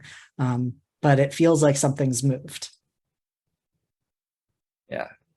I like Maybe that. like there are like mirrors in places and your reflection doesn't quite line up with what you're doing. I think as you're seeing all this spooky stuff, you finally, like, you're all very much on edge. You're hot, like uncomfortable, and you make your way probably to like the storage car where this would be at, with a locked door. Your path is blocked because obviously they're not just going to let anyone wander into their ghost harvesting place just willy nilly. What do we think? Is it just left locked, or are there poniards or Bisharp in the way? I think probably both. Yeah, I would definitely think it Yeah. would be guarded. Yeah, and like I don't know. I feel like they don't see a lot of action, so I'm just like picturing these like B sharp guards who just like are smoking cigarettes and like leaning against the against the wall. I don't know what the Pokemon equivalent of smoking a cigarette would be, but I love the flavor. I think that is exactly what they're doing. They're Pokesigs, whatever they happen to be. if we're syndicated by 4Kids, they would be lollipops. Yes. Or Yes, just they not there both- at all. They're just Right, nothing exactly. there. Yeah, just like Wait. empty heads. With like little bursts of smoke for like from the cold as they breathe out. Yeah, Right. exactly. Yeah. So we've got these two poniards standing at the door. It's kind of distracted. And you get the feeling like the door looks different than the doors you've been able to kind of like the easy open ones if you've been moving through the train. Something about this door looks different. What are y'all gonna do? I feel like Sean just walks up and is like, hey, is this where like the furnace is? Because I've always wanted to see what trains run on, and I was really hoping to see it. I think the two like little poniards kind of turn and like look at you, and they just kind of like they're kind of staying off to the side, and then they just like close ranks in front of the door and kind of like take their little like slashy arm and just like wave back the other direction with their blade arm, like kind of point behind them, like indicating, no, you aren't getting through here. Oh, yeah, they don't understand. And Senna will like push in front of Sean a little bit and be like, we want to go in there. And I think one of the little poniards kind of like muscles up to you a little bit, like it steps up and kind of gets in your space a little bit, even though this thing is like apparently like a foot tall.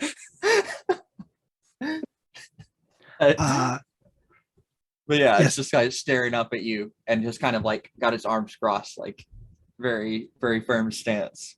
Senna's like like looks down at him and like shakes his head and is like, come on, man, I'm trying to set a good example for the kid. Like, we don't have to do this. Off my backpack and pull out some Poke Treats Ooh. and be like, "There's no need for anybody here to be upset. We are just curious. Would you guys like one of these? They're super delicious." So yeah, that seems like you're definitely trying to solve the problem. And we established these are pretty lazy guards, so I don't think they're anything more than a regular problem. So yeah, why don't you spend a token, and you can bribe them with some poker food. Yay, Poke Food. 1 token gone. Given that they have these like pointy bladed hands, I think you like hold out the treat and they just like stab into one, so it's now like on their little hand and start like biting it as they like wander off in the cart to like go eat and leave the door unprotected. Thanks, guys. Well, that was easy. And as they're walking away, Sean's like, wait, do you think they had like the key or whatever? Like how this door looks weird. Is this how doors are supposed to look? Does it look like it would have a key? What do we think? I think it would probably be locked. Yeah. Oh, I think it's locked. Do we think it's like a key lock? Probably like high tech. Yeah. I guess. It's by a corporation. Gotta be. Yeah, it has one of those like red things next to it, like it's like a key card style. And it is showing red as in no entry currently. I would like to look at this lock and try and see if I recognize the model or any of the pieces.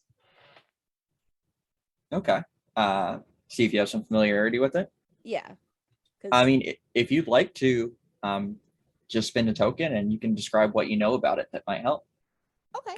I'm gonna spend a token and then I'm going to sort of slowly look at all the angles of it. And then I'm gonna pull some of my like tools out of my bag and start like flashing a little light into it and poking at it with like my electronics and stuff. And then I'm gonna see if I can maybe short circuit it. Okay. So you're familiar with this type of lock and you're trying to basically go into it and adjust it so that it opens. Yeah. I'm trying to essentially break it enough so that it opens.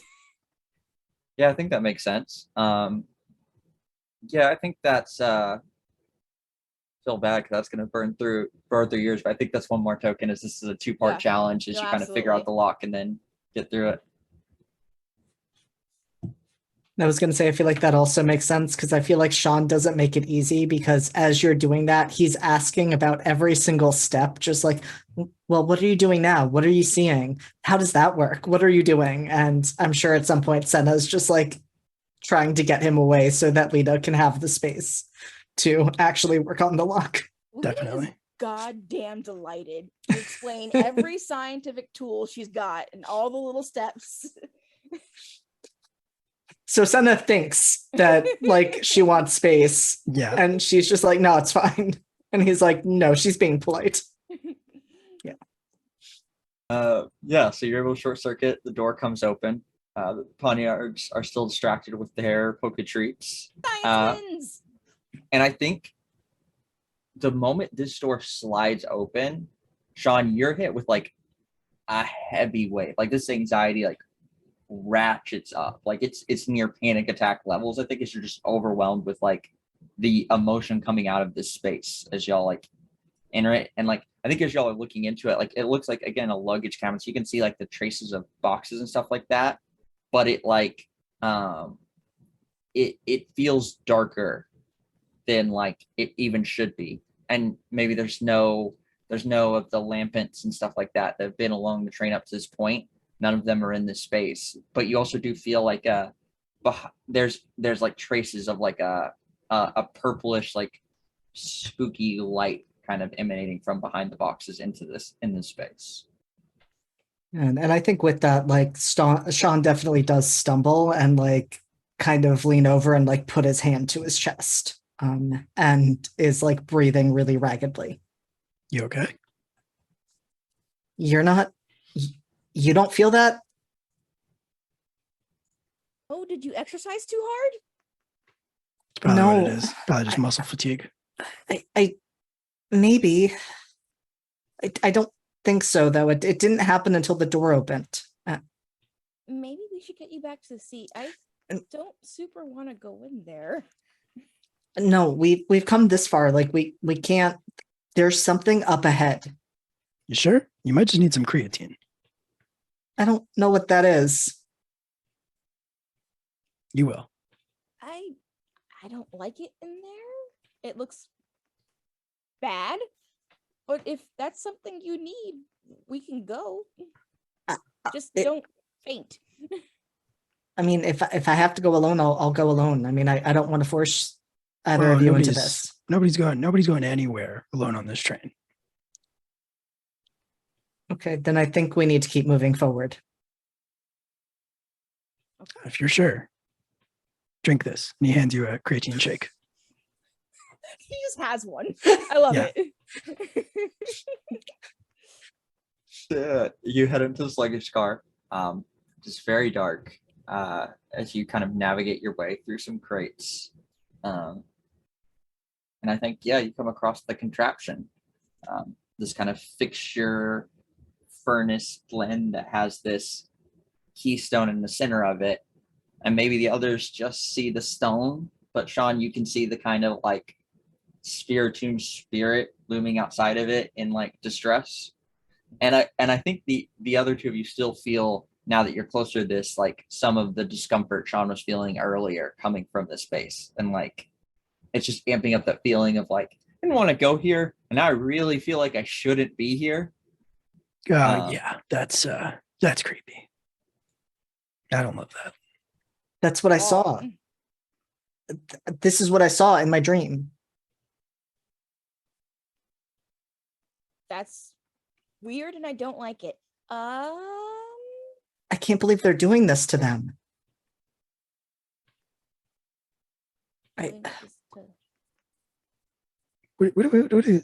Hypothetically speaking, if someone didn't understand, what would we be looking at here? Hypothetically. Ghosts.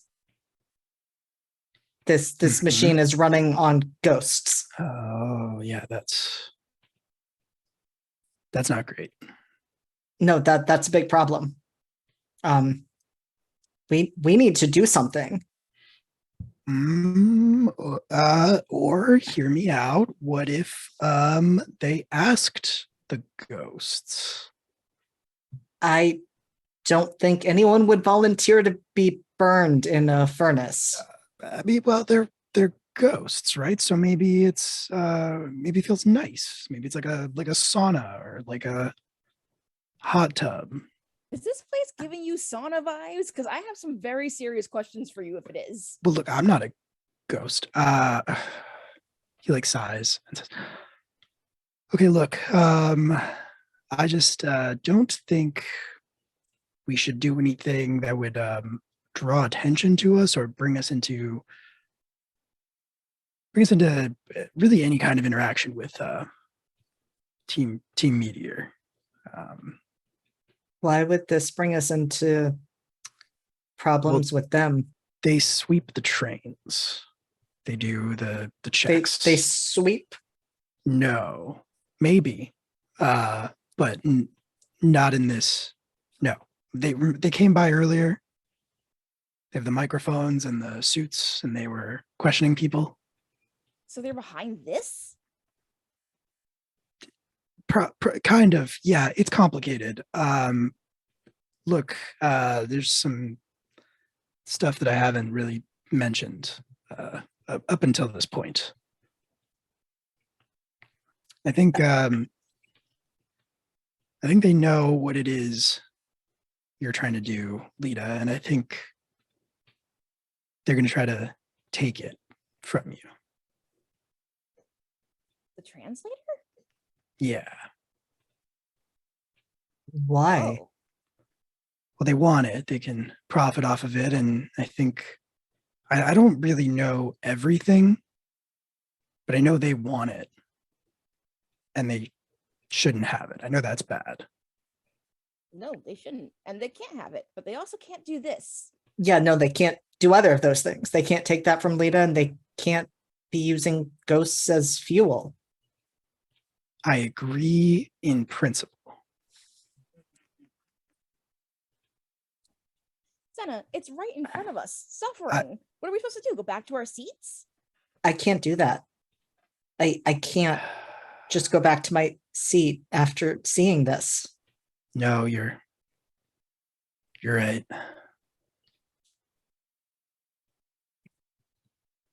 And I Can't think just as- pretend we didn't see this.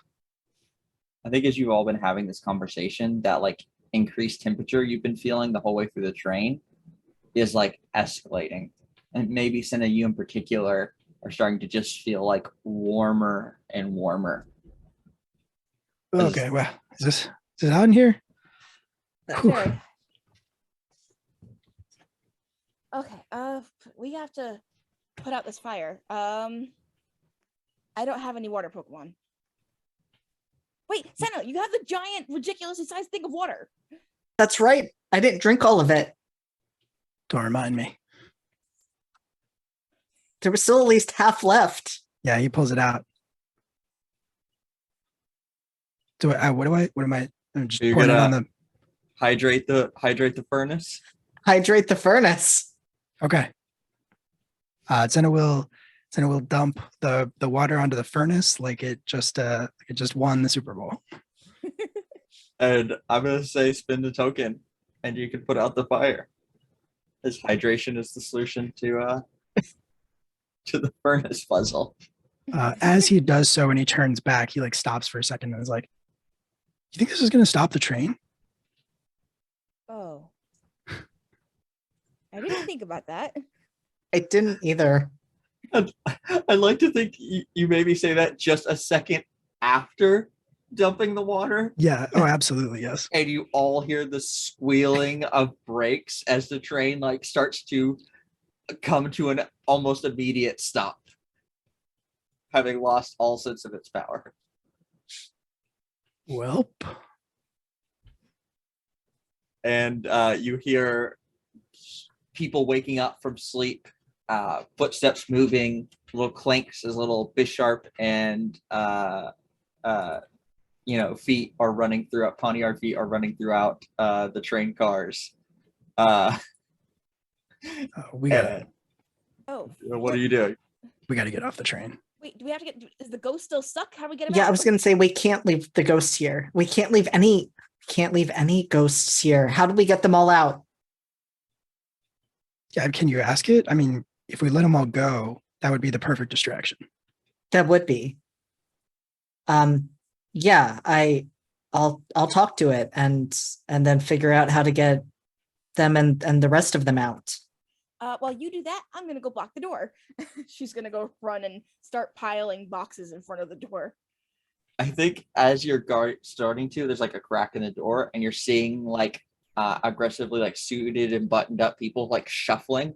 They don't run. They don't want to mess up their suits. They're just shuffling very aggressively towards the car to investigate as you start blockading the door. Weathermen are coming, so please hurry. Okay. Oh. What are we doing? Okay, we're getting the ghosts out. I'm gonna talk to them and we're gonna see if what needs to happen so we can get them all released. Because I don't want any of them on here because they're probably just gonna grab the next one and the next one and the next one. So Cool. So how do we get them out? and Sean's going to try to talk to the ghost and be like, how do I release you? Yeah. So I think it's a twofold thing. I think you probably need to spend a token to be able to like kind of forge a connection with this ghost as you kind of like get on the same broad wavelength, and you can like the same way it's been kind of making you feel a certain way, it starts to communicate by shifting like the emotions you're feeling. And then I think in answer to your question of like how to free it or how to get it to do what you want, the feeling you get is like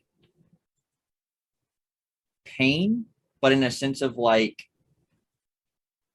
in the way to use, because we've used physical fitness, in the way you feel like you go to do an exercise, like your next rep, and like that pain and like muscle fatigue comes in of like, I don't have the energy to make it to this one. Like that's the feeling it's giving you. It's like on its own without some sort of aid to like maybe restore some of its energy or something like that. Like it's just like it wants to do what you're suggesting. It likes that idea, but it needs something to kind of just help it recover a little bit. And I think Sean just says, or not says necessarily, but is just like, well, you can take some of my energy if that'll help. Okay. So why don't you spend a token to communicate with it and a token to give it your energy? You say that out loud? Yes. Okay. Whether or not you could hear him, I think something would be like, whoa, wait, what? What are we talking about? And so I think you turn around just in time to catch him as Sean starts to drop from the drain of energy. Lita. I think you're muted. Right. Lita has her whole body weight against the boxes in the door. We should switch. We should switch. That's a really good idea. Yeah, we switched. Senna will like rush over to the door and he's like still carrying Sean and he's just gonna dump Sean into Lita's arms, not realizing that like they probably weigh the same amount, if not like. And Lita just kind of goes down with him on her lap, you know. Oh God, I'm so sorry. It's just gonna like pick them both up and like set them on their feet and then like forget that Sean is unconscious, so like catch him again and be like, just here, and then grab the door. Kind of sits down with him and like supports him and like fans him. I think while you both are caring for Sean, and this whole like comedy of errors is happening with trying to get the body situated, some of the crates fall away from the door, enough for the door to open. And like you see the Bisharps and Pawniards, they're like starting to like make their way in, but then behind you, you feel like a presence like looming up as this thing has gotten its energy back. And then in sync with that, you see the lights from the lampets and the chandeliers in the train car on the cars on the other side of the door start to flare up as well. And like the Bisharps and Pawniards are like pulled away as now these like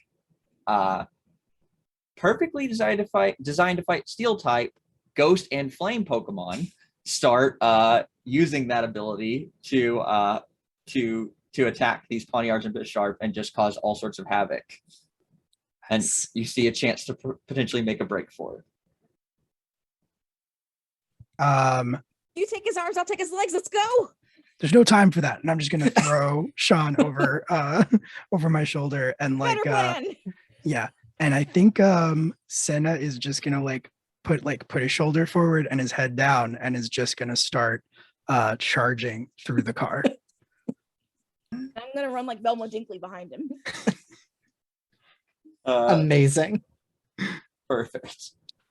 And I think you're all able to make it out of the car into the desert because the train did not make it all the way to its destination. No. And maybe that's when we will shift to our next locale as we continue our trek on foot through the desert. No, this has been this is a longer stream. Does anyone need a brief break? I don't know if we planned for that in this one, but you all doing okay? I'm good. Yep. All right, perfect. Then we will continue on. Let's set up our next locale. The desert. The desert. Here.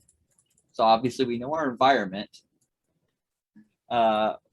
What themes are we applying to this? Keeping in mind, I think just based on timing, the resolution of this location will probably end with us finding known. I think time frame wise, that would be what makes the most sense. So this may even be a shifting a little bit environment depending on where we think known is located in.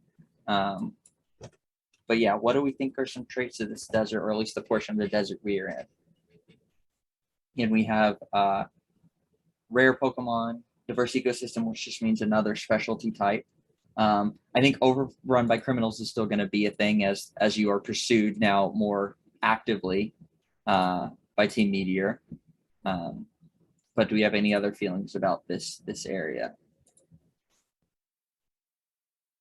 Probably not a super diverse ecosystem. I was thinking maybe more maze-like. Ooh, I like that. Probably What? like Sorry, Okay. what is causing the maze-like aspect? So what makes it hard to navigate in particular? Well, I'm thinking one, maybe the fact that it is shifting. So like as we're moving forward, it starts as desert, but then it shifts to something different, which doesn't quite line up. And I'm also imagining maybe it's a rockier area so that you're really having to find that path. So bonus hiding places, not so bonus trying to figure out where we are in space and time. Got it.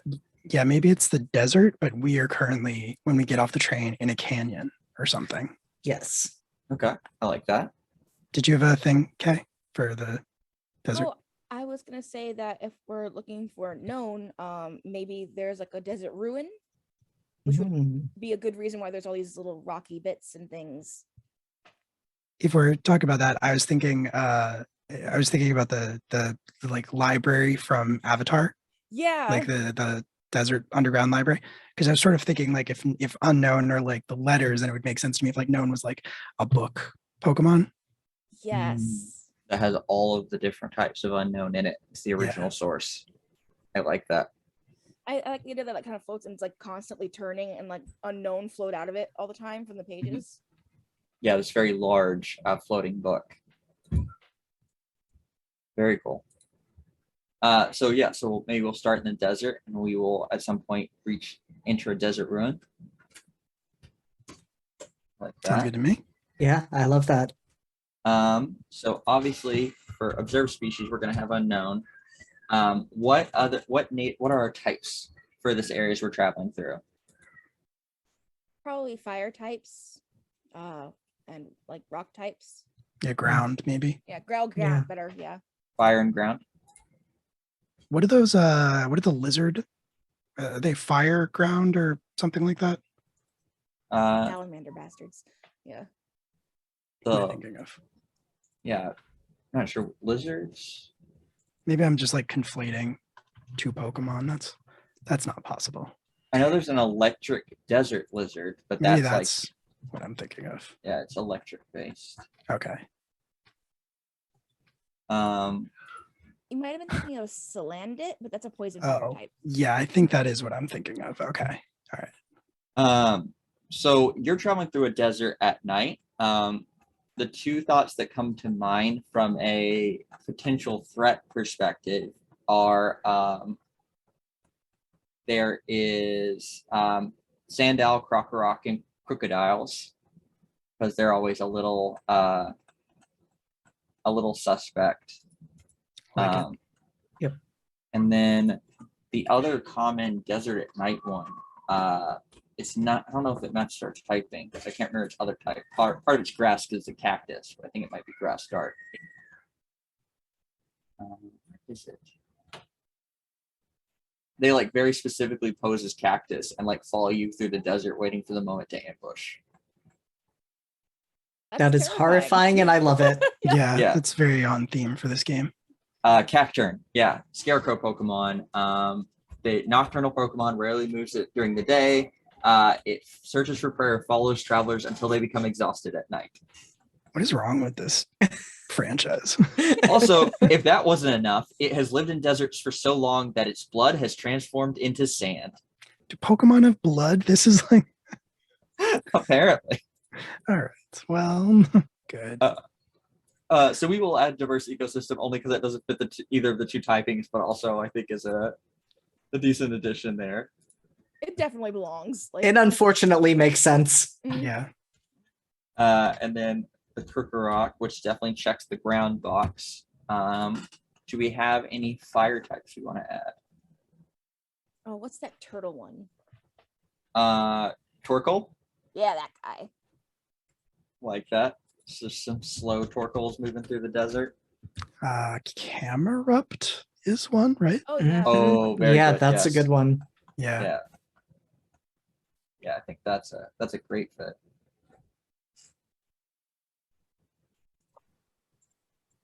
Yeah, Also- Numels and Camerupt.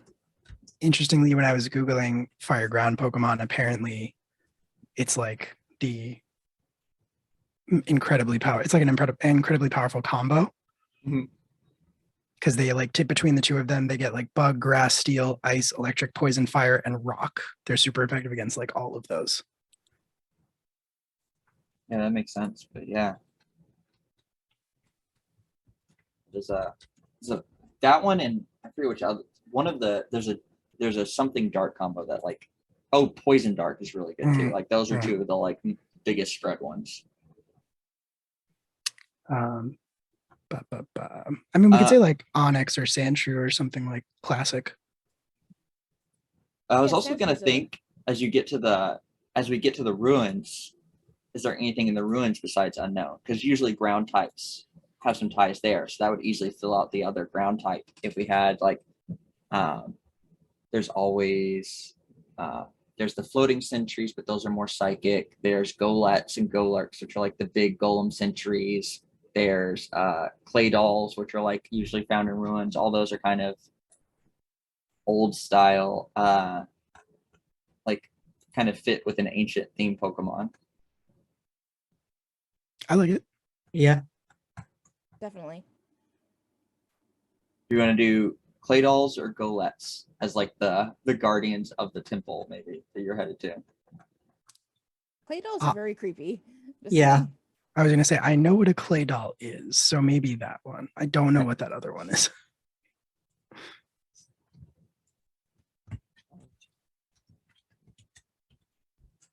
Perfect.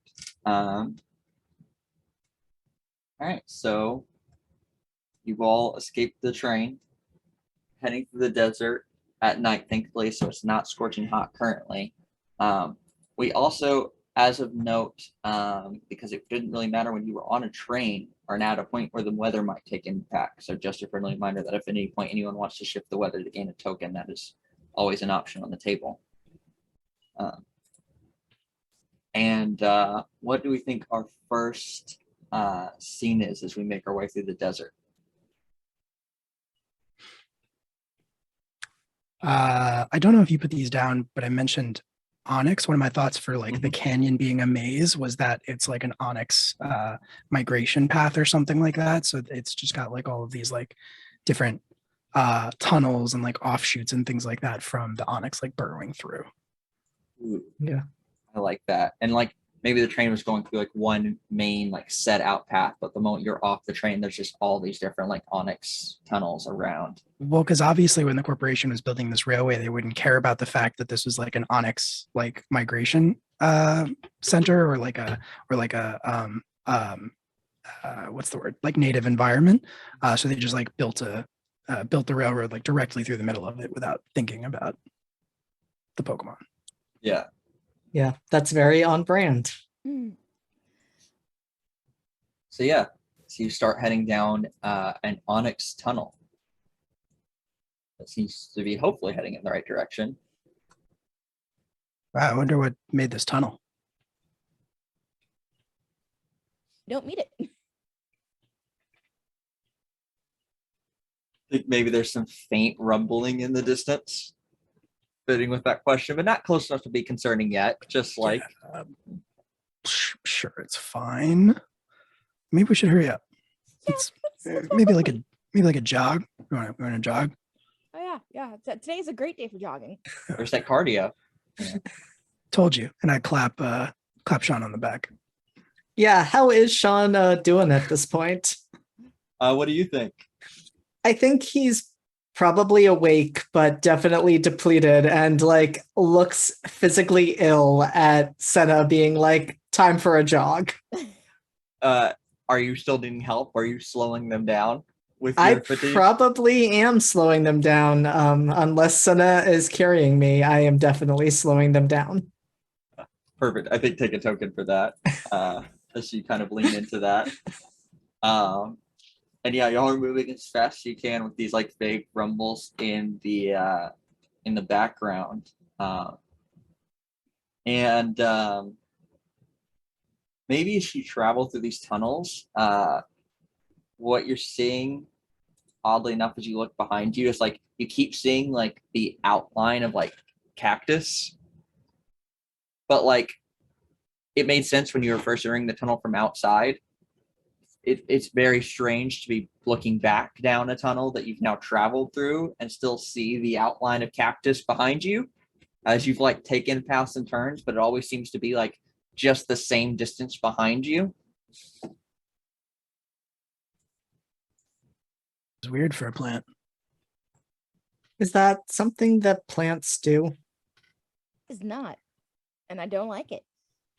So plants don't move, Not normal ones. but they grow. Well, it's not moving.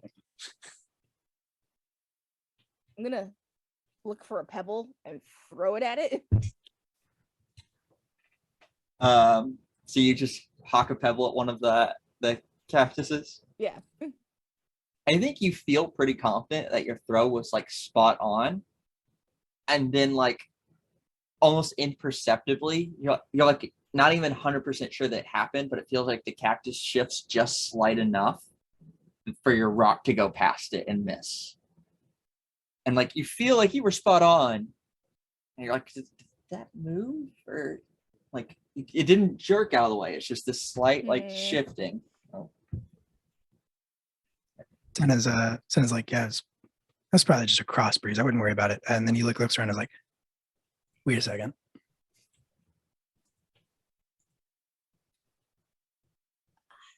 What? Well, it can't be a cross breeze. We're underground. I just realized. Yeah. Oh, that makes sense. So that's weird.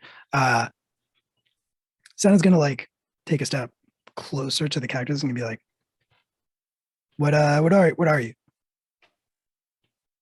And I think as you step closer, this like shadow of this like cactus form, all of a sudden you see like in the shadow of it, it looks like eyes essentially open, and you see these two like kind of glowing yellow eyes in the two cactuses that have been behind you. Lita, that's not normal, is it? Just hugs Sean and is like, ah! Senna's gonna start backing up. He's gonna be like, Sean, do you remember cyclical breathing? Maybe. In through your nose, out through your mouth. Uh-huh. Good for cardio. Yep. All right, we're gonna do that. Let's get. And then he's gonna like turn around and he's gonna start like pushing Lita and Sean ahead of him and then start running. I'm gonna hold Sean's hand if he lets me, so Yeah. that he has to keep pace with me. He does. Definitely there's a few times where like you feel that tension and kind of snag as he slows down, but he is keeping up with you. And he's doing the breathing. Yeah, as we're running, even in the panic, Senna's gonna be like, don't forget to breathe in through the nose, out through the mouth. Sean's just like, am I doing it right? Doing great. Don't stop running. She's just yelling, no, as they go.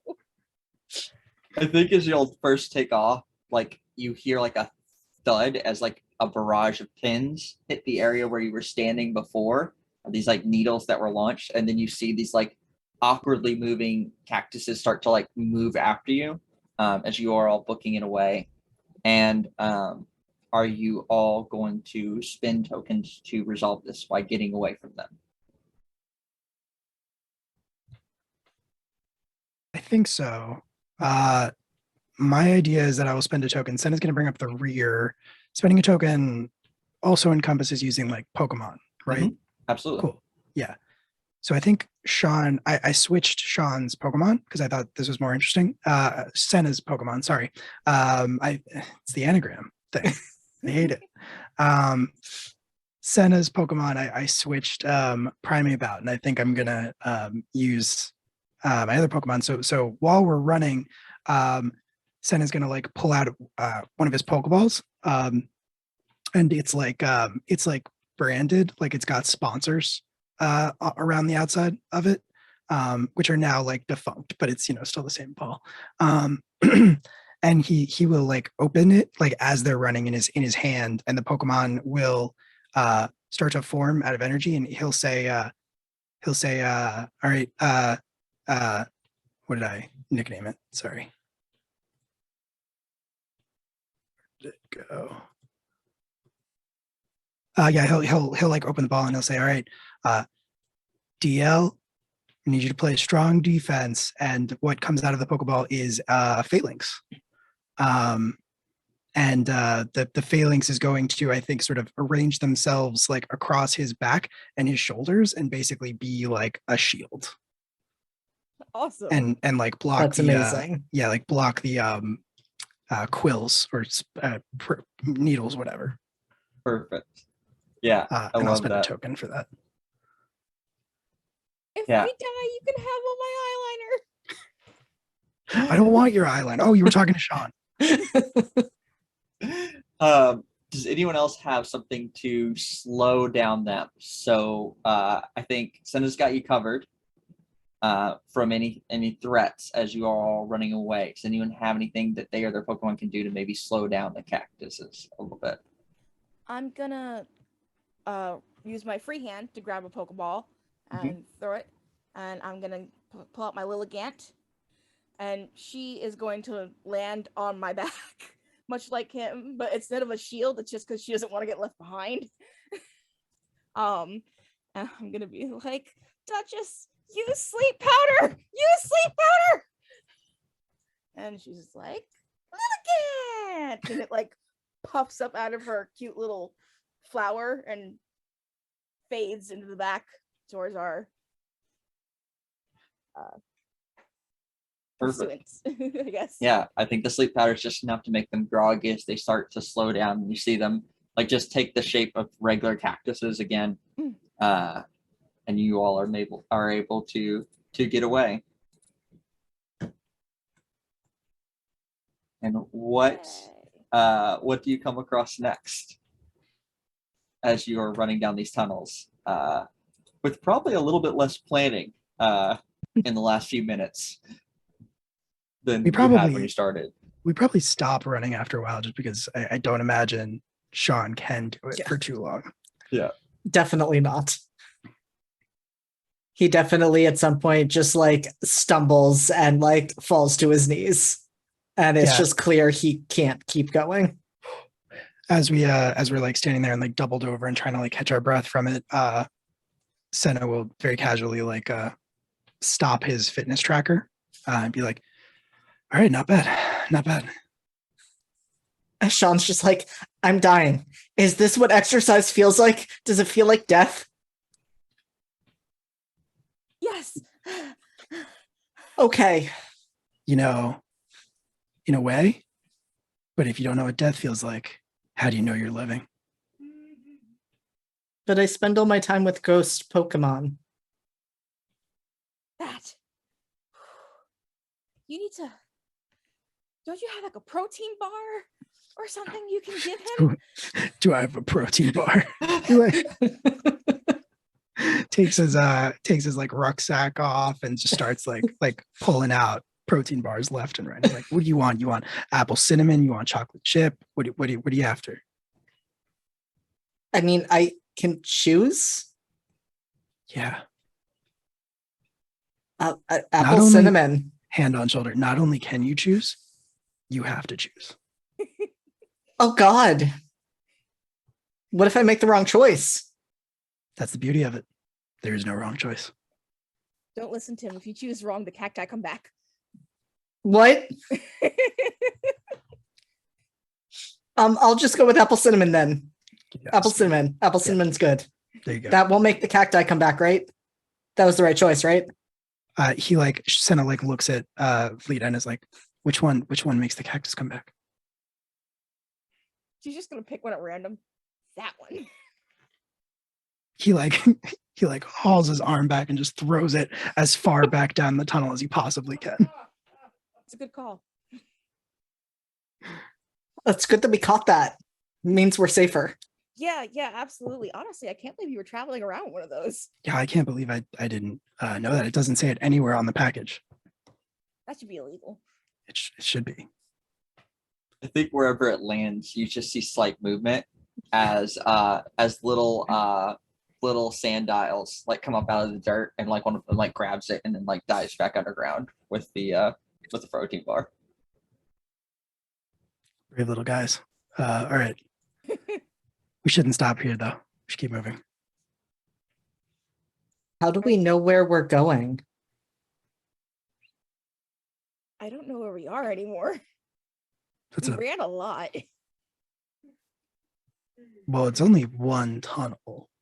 So it's gotta go somewhere. Yeah, that's I mean, I guess we just keep walking until we get out, right? Yeah, I mean that makes sense to me. I mean, you're sure we didn't pass like any other paths, right? We were going really fast.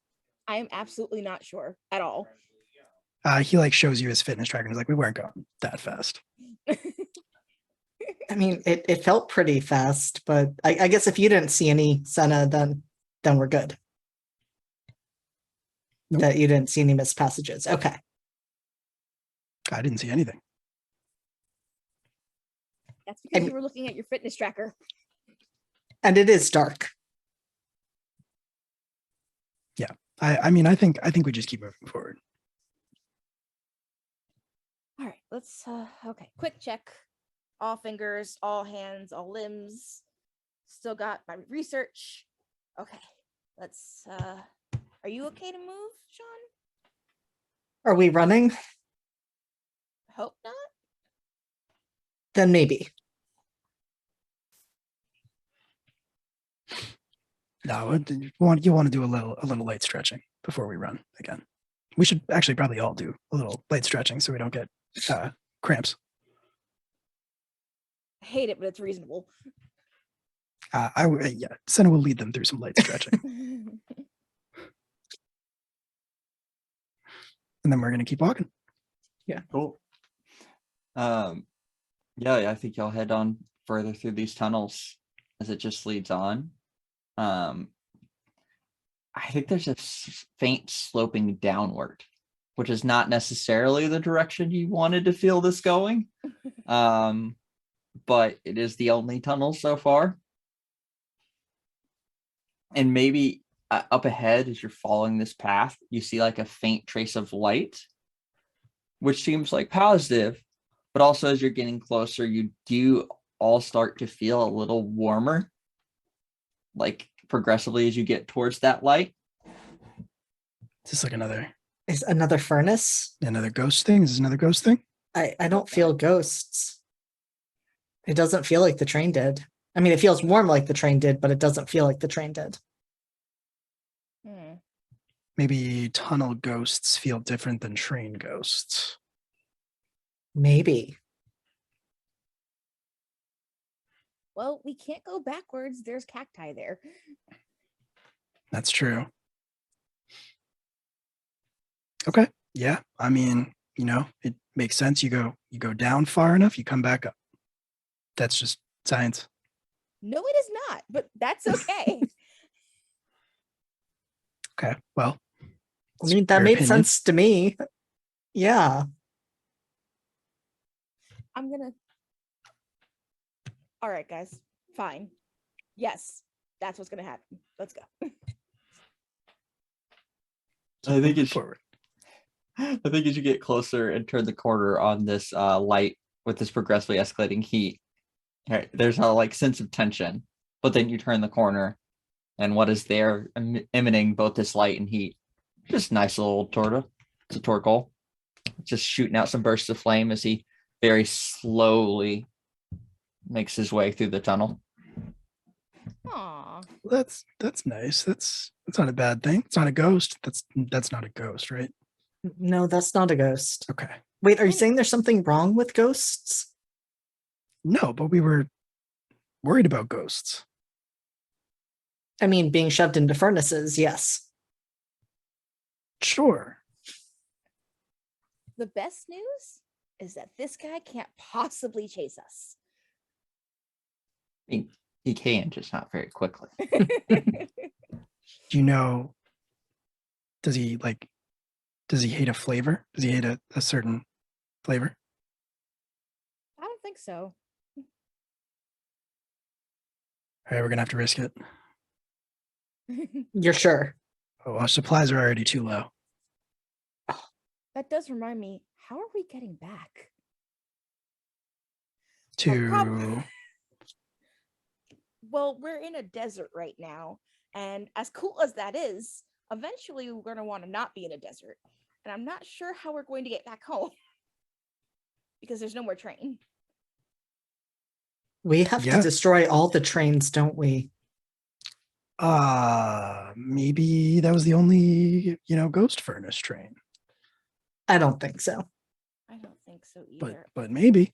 Oh no, my mother always told me I'd become an eco-terrorist. Damn it. That's one more thing she was right about. She'll never let me hear the end of it. What's an eco-terrorist?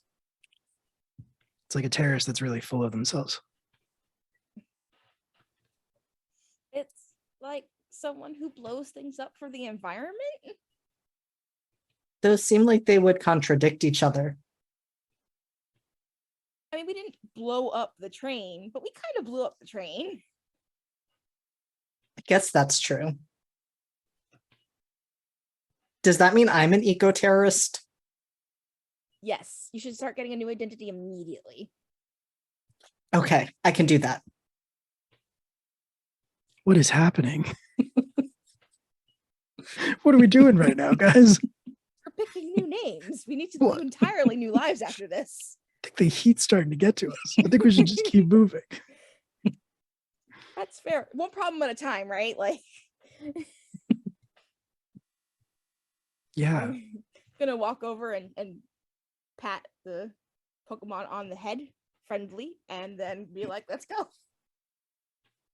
I think it just keeps on moving All right, bye, friend. progressively slowly down the tunnel. Senna will walk past it and then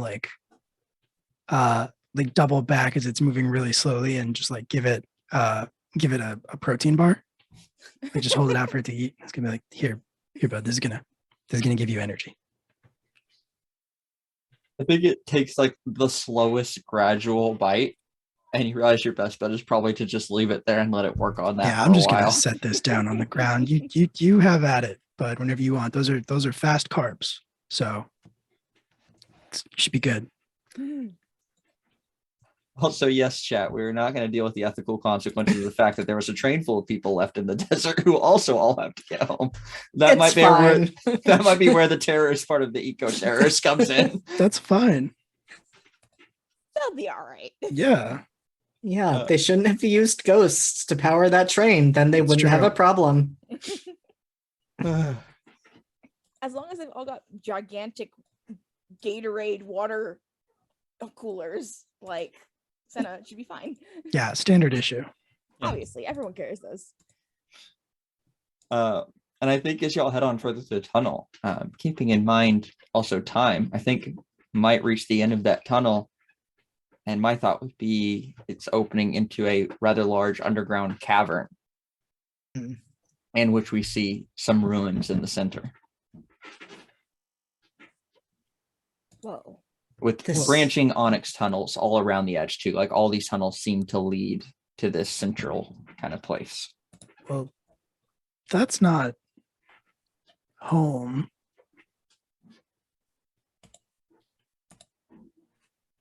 This is not my field, but I'm so freaking excited. This looks so cool. How are we supposed to know which tunnel to pick? Who cares about that? There's ruins. Look at all the things we can touch and find. I mean, they call it a ruin for a reason. It's not exciting.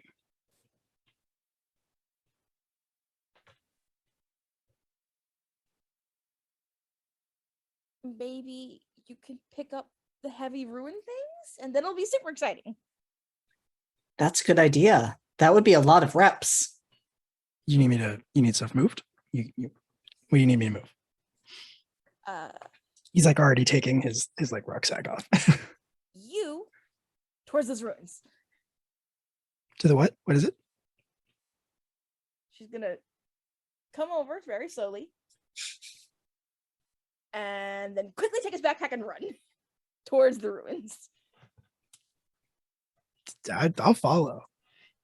And Sean's yeah, just go- like, I guess we're doing this. Yo, are we running again? Let's go. And he'll like he'll like start pushing Sean along. Also, be like in and out, in through the mouth, out through the mouth. Let's go. And yeah, I think you all make a break for it and make it to the ruins. I think also as you're running away, like there's a slight uptick in pace because you hear like the faint rumbling in the distance becomes larger or louder and closer as you see like at least one of the tunnels nearby has an onyx come out of it, but then just go into another one. Like, and you realize what has been making the tunnels. That's probably fine. That was big. Probably fine. Okay. You ever I tried will- to keep one of those in your party? They suck. There's no reason why they should suck, but they do. I have to say, I love that Senna's entire approach to life in general is just the dog on fire, this is fine meme. Yep. He's been through a lot.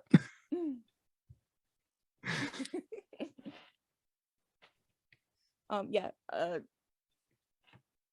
What are Lita is- these? Okay. I was gonna say Lita gets into these ruins and looks like a kid at Christmas. She is so hyped. Yeah, I was gonna ask, what do the ruins look like? Like, do we see anything on the walls? What do we see in these ruins as we enter them? I wanna say that the like walls have these long worn carvings in them, and it's like all these different unrecognizable languages. And like pictographs and hieroglyphics, all kinds of just informational things carved and worn away over time into the stone. Yeah. This is just a thought, but do the languages almost kind of blend together? Like where you start to recognize one and then it shifts almost as if it's communicating across all of them.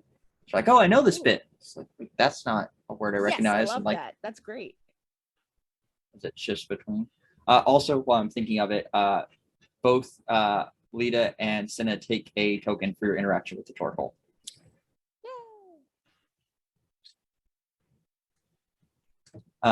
Yeah, I so will. you start to make your way through these ruins with these just very interesting language across. I'm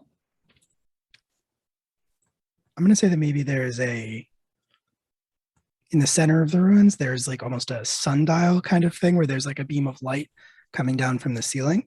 Mhm. And like just like a carved stone block right under it. And the light shines down on like a particular section of it that is like a smaller, there's an indentation for like a small, very small, like rectangular tablet, maybe. Interesting.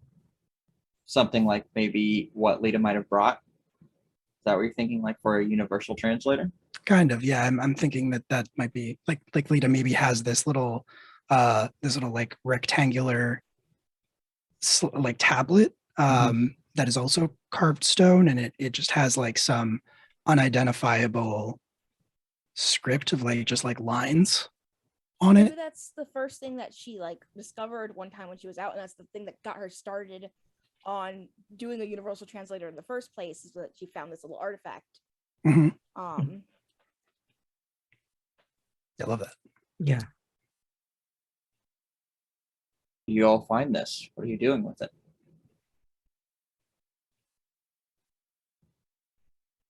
I think you're Walk. muted. Oh no, never mind. You were just no. You're good. Lita's gonna slowly walk around the pedestal Mhm. and like run her fingers along it, and she's got kind of this look of like awe on her face, as she starts contemplating if this is what she thinks it is, you know? She's gonna very softly, you guys, I think we found something really important. Seeing the like indentation for the tiny tablet, so I'll be like, is this what you've been looking for?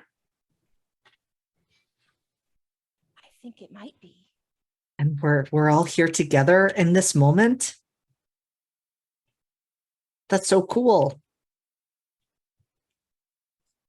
Let's see. And she's gonna unhook her backpack and go through it and pull out the stone tablet and very slowly, very gently, very gingerly place. I think there's this very dramatic buildup as you're like slowly lowering it into place and kind of like drop it that last bit and it slides right into place. And then it's kind of like stillness for a second as like drops right into place, but nothing happens immediately. And then I think floating up, you see three unknown. And originally you don't recognize their shape. And then they kind of like start to kind of like almost glow a little bit and shape, like their shape changes and blends. And then they take the form of like letters that you're all familiar with and spell out who. Senna's going to point out and say, who? Us? No, who? Well, yeah. Hi. We're us. That's Sean, that's Senna, I'm Lita. Then one of the unknown floats off. Another one that's changing in shape floats up. And then now it says, why? Oh, well, I found this stone and I thought it would be wonderful if we could make a item that would let us all talk to each other, humans and Pokemons alike. And so I started looking for this place. I thought it would help. Hold on, Lita. I think I know this one. Who's on first? What? Who's on first? How is that an answer to why? That's a question. The first, yeah, but I mean the first one. Can we go back to that one? Is there like a back button? I don't think so. I think they've now split into two groups of unknown. And the one, like Lita, as you're speaking, starts to change and shift as they're forming another letter. And then in front of Senna, a singular one floats up and it's just a question mark shaped unknown. While the others in front of Lita form the word good. And there starts to be a glow emanate from kind of this whole sundial and your little tablet. And you feel like it glowing with energy. And there's like a flash, and like you all can't quite see for a second. And then you can see, and it looks like something has changed in that little kind of like tablet you brought with you. And floating there in front of you all is Gnome. So this giant book with like unknown kind of floating in and out of it. And like you can see like on its pages, the unknown have like phased into it and like are forming the letters in it. And then they'll like float off and twist in shape. And it's just kind of floating in front of all of you. Is unknown psychic? Yes. I was thinking like this could be like kind of like one of those big, almost medieval like ironbound tome illuminated manuscript kind of deals, and maybe it's like psychic steel. I like that. And yeah, it's just floating in front of you with letters kind of flowing out. I think in the background, Senna's talking to the question mark one, still hasn't noticed this happening, and is just like, okay, this one's what's on second, and there should be at least one more around here somewhere. And he's just kind of looking around, and then he sees known, and he's like, oh. I was going to say, I feel like Sean like starts tugging on Senna's arm when he realizes he's not seeing this, and it's just like, Right. No, not now. I'm trying to solve this puzzle. no, look. I've almost got it. And then sees, turns around. And then he like points to the question mark one, is like, you're not better than me. And then turns back to the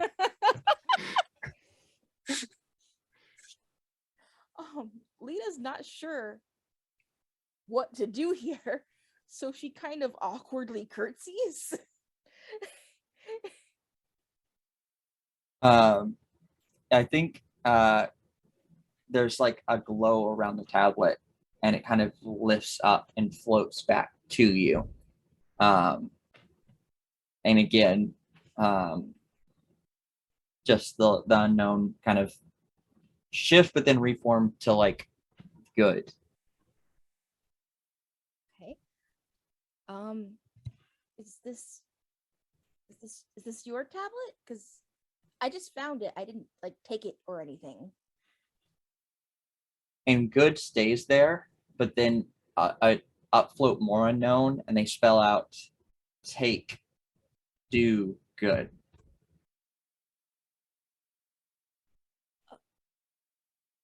Oh, okay. And she's gonna take the tablet back out.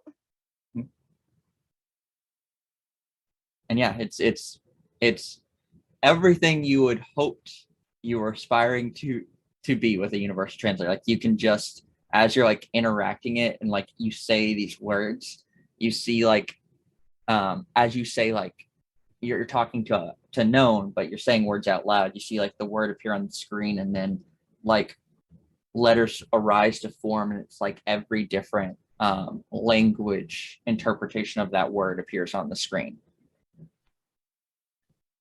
And she just kind of stares at it for a minute and then hugs it very tightly to her chest. Thank you. This is going to change everything. And yeah, it just switches to you're welcome. And then as you're kind of like thinking on that, all of a sudden you hear like rocks falling, like something not like rocks, but like someone has slipped or like knocked some like rubble over in the distance, and you hear like kind of muttered voices, and then all of a sudden all the letters disperse and then reform, and it just says danger.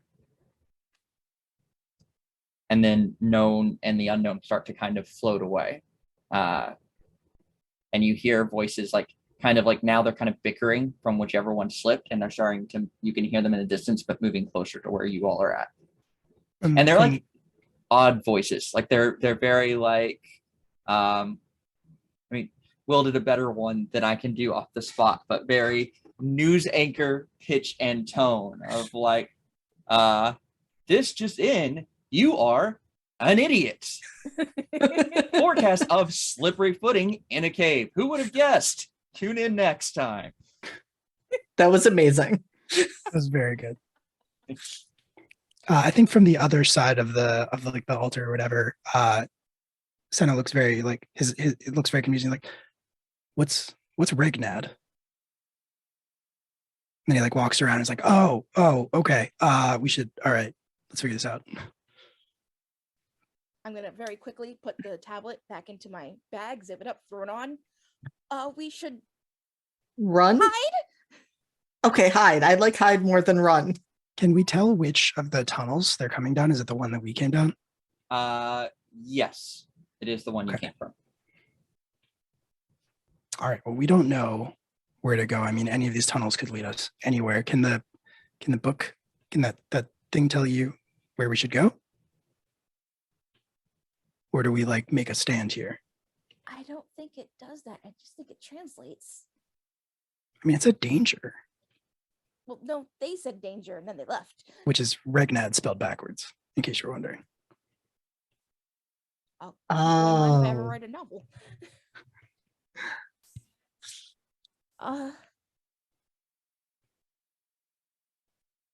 Then I think I mean I don't know. We could pick one of these, but we don't know where it would take us. I don't think we can I don't think we can run anymore. I don't think getting lost in the tunnels is a good idea either.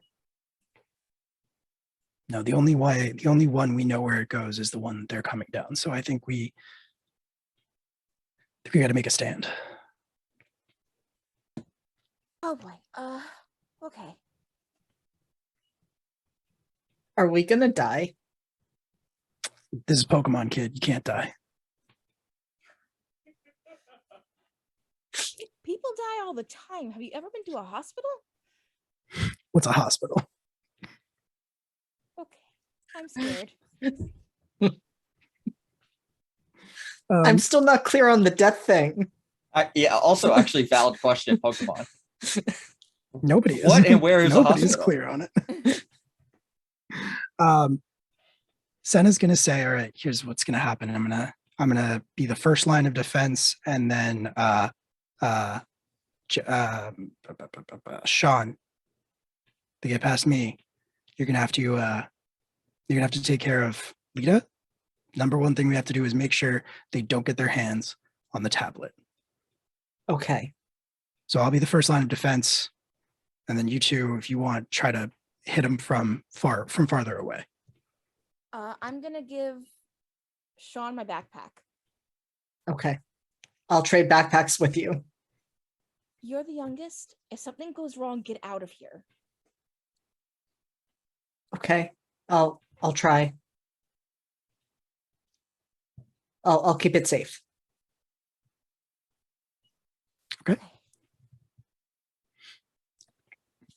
So Joel? Senna's gonna like post up like near the entrance to that tunnel and just kind of like stand there very openly, like just him. I think these three news people come down the tunnel and they see you standing there. Oh, what do we have here? Looks like a battle on the horizon. Moving in quick. Senna's not going to say anything. He's just going to wait for them to try to make the first move. Sources say best recommendation is to get out of the way as quickly as possible. He still doesn't say anything. He is going to get down into like a crouch with like one hand on the ground in the what is it called? The lineman who sets the snap. I'm sorry, yeah. He gets down in the crouch like he's gonna do the snap in a football game. Perfect. I don't imagine any Pokemon being there. She's just like ready to go. Not yet. And yeah, I think they just kind of shrug and then they pull out and throw out 3 Pokeballs. And what you see are 3 different, a sunny, a rainy, and a snowy cast form. Cool. Appear in the tunnel. As they do that, he's going to fall back a little bit, like he just not going to fall back. So he's in the snap position, but what he's going to do is he's going to move forward, like as soon as they call out their Pokemon. And as he does so, in each of his hands, he has a Pokeball, and he's going to throw them both at the same time. And what's going to happen is his Hariyama is going to come out in the middle, near the like entrance to the room, blocking the tunnel, with the phalanx like on either side, like slightly back behind him and forming a line. Got it. And are we going to do a battle? I think so. Okay. Are the other 2 of you staying back to see how this goes? I think I'm gonna command my Lilligant forward to help him because it's a 2-on-3, and that's not fair. And I think Sean's in a holding pattern for the moment. Okay. That'll absolutely work. We'll do that as a battle with a 3-on-3. For Sean, you can still do spectator actions. So you can add things to the battle to gain a token, and you can also define things. So if you want to add something that shapes, happens, or you see in the battlefield, you can do that, spend a token, and it can inhibit one of the opponents or give one of your allies a boost. So you just, if you come up with something like that and you decide what it is, just say who it's helping or hindering and spend the token, and it'll shift their place on the effective scale. All right, let's do a battle. So we've got 3 cast forms, and then we have Ligant, Hariyama, and Phalanx. So let me pull up some sheets for our opposing Pokemon, and we'll go from there. Let's.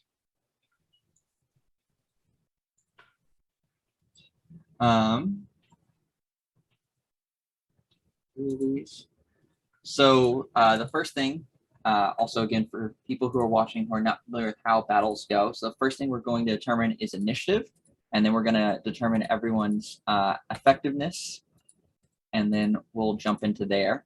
We'll jump into the battle from there. So for initiative, how that works is that everyone can decide whether they want to spend a token to go in the first round, not spend or gain a token to go in the middle round, or elect to go last to gain a token. So for what is each of Senna's Pokemon doing? I don't remember exactly how this would work, but they're going to be purely trying to stop the cast forms from like moving into the chamber. So it would make sense to me, I think, to go last, unless I like need to use a move to do that or something. I would say what you're probably going to be doing is inhibiting their effectiveness. Cool. Yes, I would like to do that. So that doesn't necessarily have to be last, because you may want to go ahead of them to reduce that. Oh, that's fair. Then So I will go first. okay. So spend a token.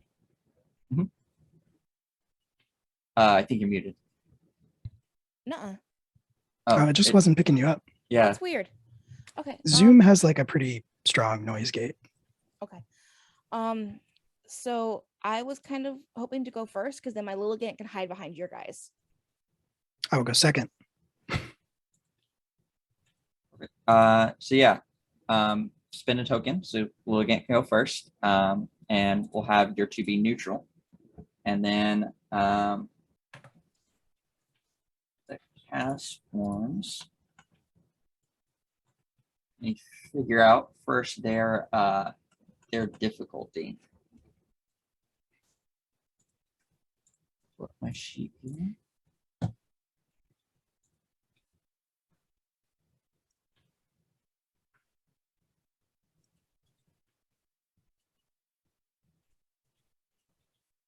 mean, this is our big battle, so I feel like they got to be pretty tough.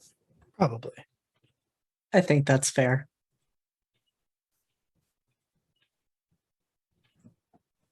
So we're going to put them at, I think, 6. So 6 split between their tokens and their focus. I think it makes sense to me that Sunny would be a hot temper, so it's going to err on the side of tokens and going first.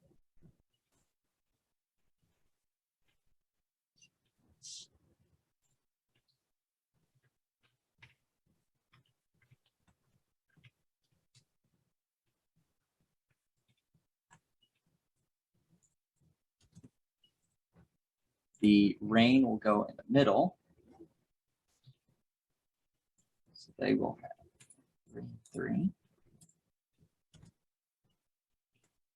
And then winter will go last. So a lot of focus, little tokens.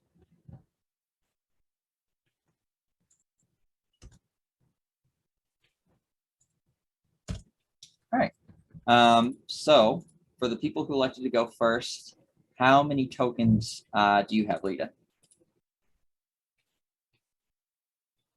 I think it just cut you again. Yeah, I clipped you.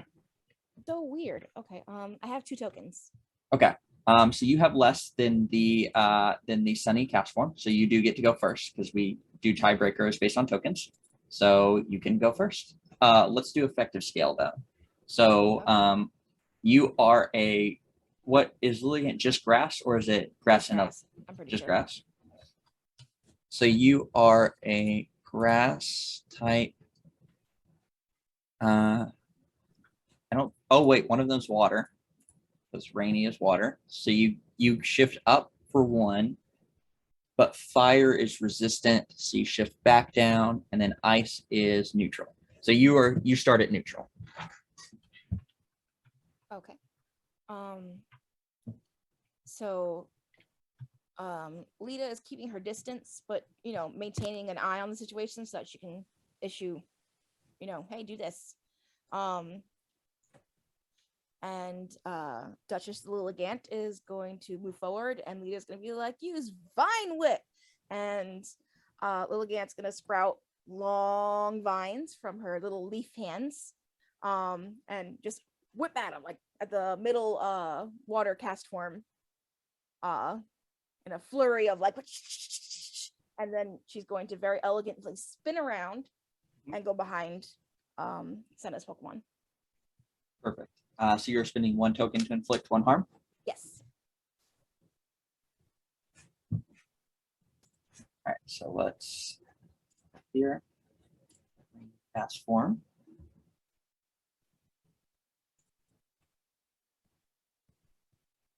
And since it's just one harm, I think it's going to take it. So yeah, your Vine Whips just slam into it, and it's batted about, but it is still standing. And next up in the first round was the Fire Cast form. So real quick, I'm going to check its effective scale. And again, pause for context for people who are not familiar with the system. So for anybody watching, in this system, how combat works, for a quick reference, is like I said, we did initiative, which we already did. And then every Pokemon's starting effectiveness is based on the other types in the battle that it's contesting against. So you compare its typing against any Pokemon it is facing off against, and that sets its starting point. From then, obviously you've just seen how an attack can work, but you can, the player's Pokemon can also shift the effective scale of themselves or their opponents by using moves that are considered growls or leers, but are really just anything flavored in the Pokemon universe that might inhibit their opponent or boost themselves. So with that in mind, Sunny cast form is a pure fire type. So obviously it gets a bump up because of grass. What is the typing of your two Pokemon for Senna? Both straight fighting. Both pure fighting? Okay. Yep. Well then, yeah, it doesn't get anything else. So it is just at an effective. And while I'm thinking about that, I'll just check the other two. So we have a water type, which I don't think the grass will resist it, and it's not going to gain anything from fighting, so it's at resistant. And an ice type will affect the grass. Again, does not really much to fighting, so it'll go to effective. And I think both of your two will gain from the ice and not lose anything against the other two. So both your two are going to start at effective for Senna. But yeah, for the fire one who's effective, it wants to strike back at the Lilligant, but the Lilligant just ducked behind the others. I think it is going to aim for the Hariyama first. And so it just starts to kind of glow with energy. And you see this like flame start to appear in front of it, and then this move always comes in this kind of strange symbol that you'll recognize if you see it, but it's like it's almost like a star, but not quite. I think it might be kanji for fire, but Fire Blast always has this like star-like burst of flame, but it forms this like 5-pronged flame in front of it that shoots out and hits Hariyama, and that would be 2 harm unless you want to burn a focus to shrug it off. What else do I have to spend focus on again? So focus can either be disregarding harm, or it can be spent to disregard the effective scale in an attack. Right. Yeah. Well, then I'll spend the focus because I don't need to worry about the effective scale. Okay. So yeah. So how does Hariyama shrug off this fire blast and not take any harm? Trying to think if there's a way that I can describe it. Yeah, I think Hariyama is going to Hariyama is in that sort of almost that identical stance that Senna was in before he called his Pokemon out. That sort of like crouched down, like he's about to snap a football, one hand on the ground in front of him. And as the fire blast comes at him, he is going to use his hand that is touching the ground and his legs to sort of push himself forward. And as he gets close to it, he is just going to bring his hands together in front of him in like a clap that is going to generate such a like shockwave of force from his strength that he is going to sort of like disrupt the solidity of the fire blast and disperse it. Yeah, and it just becomes these little like sparks as it's completely dispersed before it hits Hariyama. Perfect. And then how many tokens do you have? 6, I think. Since I'm neutral, I didn't have to spend to go first. So I have 6. So you definitely have more. So the rainy cast form will go first, and then it will be you, because it also chose to go in the middle round. This one is the only one that is at a negative. It is at resistant. So you see the weatherman or the weather person who is commanding this one just step forward and say, looks like we've got showers moving in over the horizon.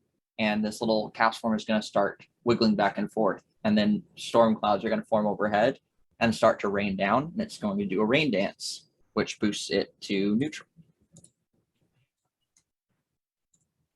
And now it is your turn for both Phalanx and Hariyama. Okay, cool.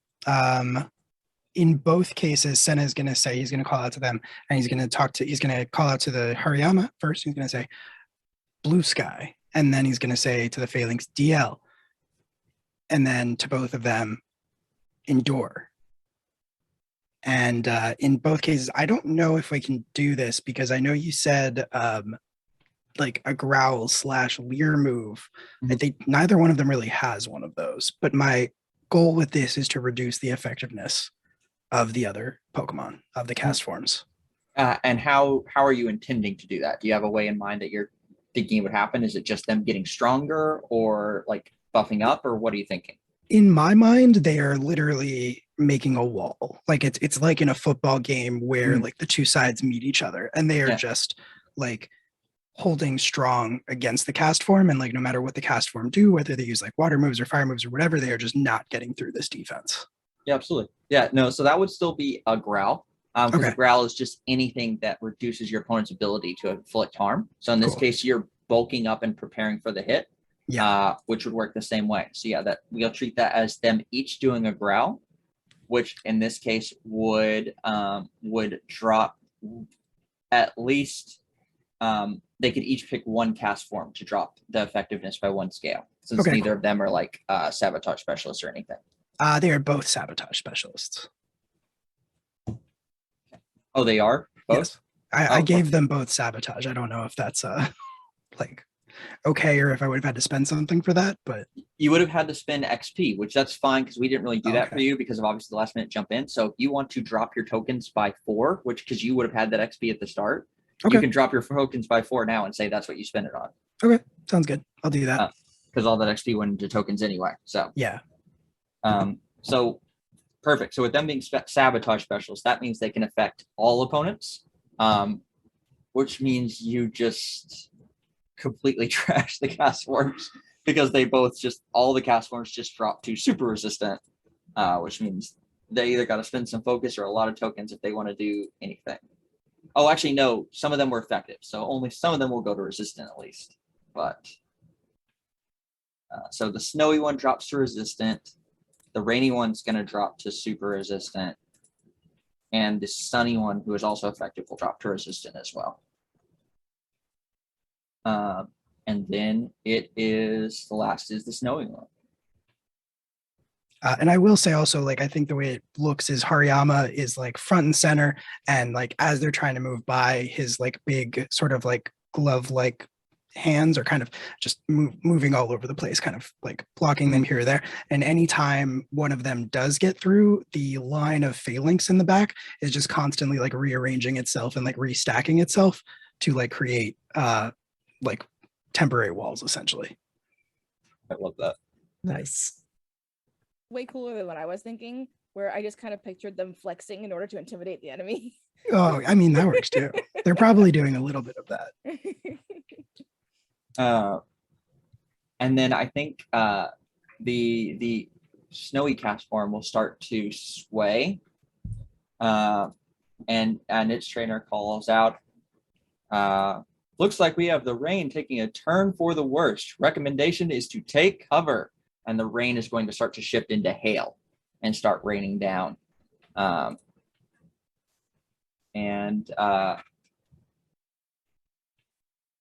actually going to let you make the call for them.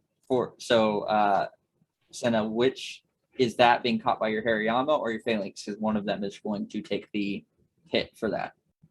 I'll say Phalanx. My Hariyama already got hit once, so okay.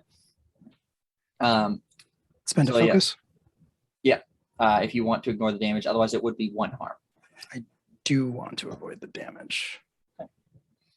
So yeah, this hail starts raining down, and that makes sense that your Hariyama can't block all of it, but your Phalanx is able to like reposition themselves to just like take the brunt as the hail starts to rain down. Yeah. And we are back around at the top. The Sunny Cast form has 2 tokens. How many do you have for Lita? I have 1 left. 1. So you get to go first. Okay. Willigant is gonna spin back around, and I think I'm gonna follow Senna's lead, and she is going to use Petal Dance, but instead of it being a strike, she's going to use it to kind of blind them so they can't really see what they're doing as a growl. Mm-hmm. Is there a particular one you are inhibiting with this? Gonna go with the fiery one. Okay, that's the one that is going next, and it was at resistant, so that will drop it to super resistant. And then she spins back into the back. And just checking in with Sean. Still just kind of keeping an eye out on the battle. So Sean's definitely still keeping an eye on the battle, but I do have a thought on the spectator move. So Okay. I'm thinking that the weather people just came out of a cave, and we've already seen that the ground under them isn't super steady.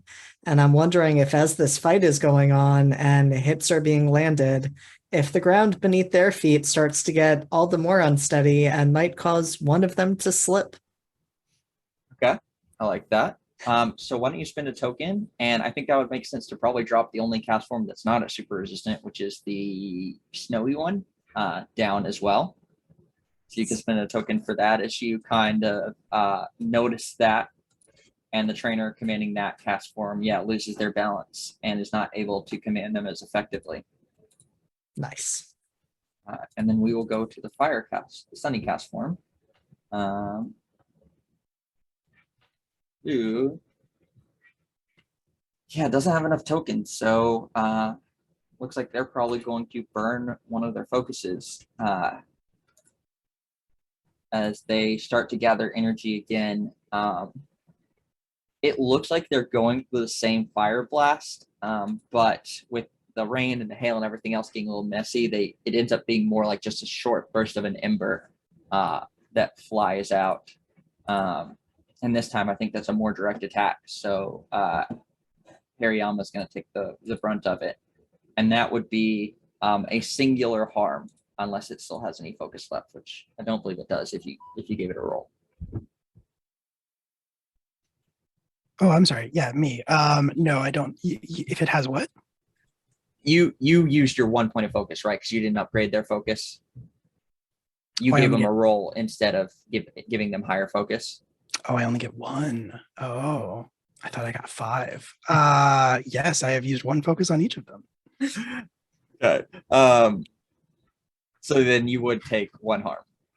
Yeah, sorry. Well, I forgot it's been a bit since you played that. That's fine.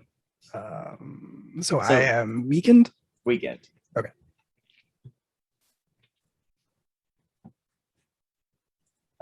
And it is now the mid-turn The Rainy cast form has 3 tokens. How many do you have? I think also 3. 2. 2. 2. So you get to go first. Both your Pokemon go first before the Rainy one. Okay. Now, all of them are dropped to super resistant. So reducing their effectiveness at this point is not going to help. Right. You could still boost your allies, or you could attack yourself. Yeah, and I think that is going to be the plan. I have a cool idea. I just want to make sure. I just want to see what the best way to do it is. Oh yeah. Okay. Cool. Cast form are psychic, or they're just pure elemental. So cast form in their normal state are normal, and then in their elemental state are a singular element. So they are all. You have a fire, a water, and an ice. Okay. Fire, water, ice.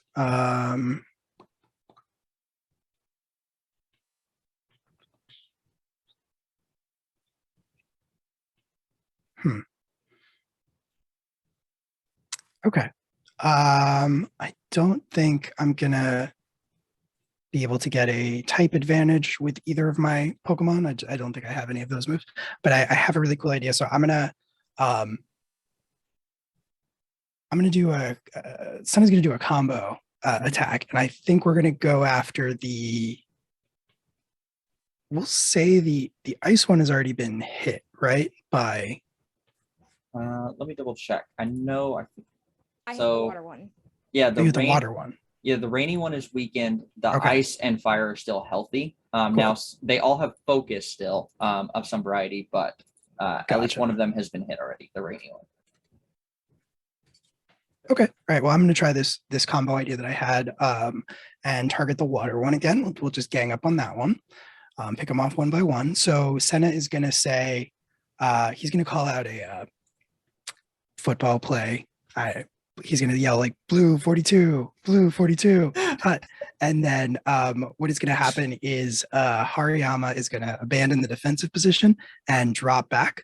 And same with the same with Phalanx, but what's going to happen is Phalanx is going to sort of like form up into a straight line with the horned one at the front, like they normally are, and is going to like leap rigid onto Hariyama's open palm, and then Hariyama is going to use seismic toss, and Phalanx is going to use Mega Horn, and he is going to fall back in a quarterback stance and then throw Phalanx like a spear or like a javelin.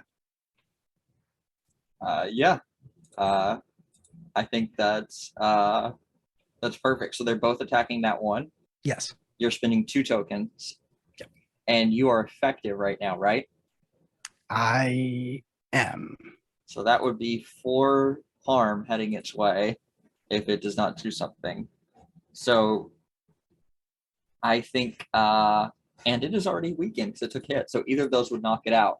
So it literally has no choice in the matter. It is absolutely burning both of its points of focus.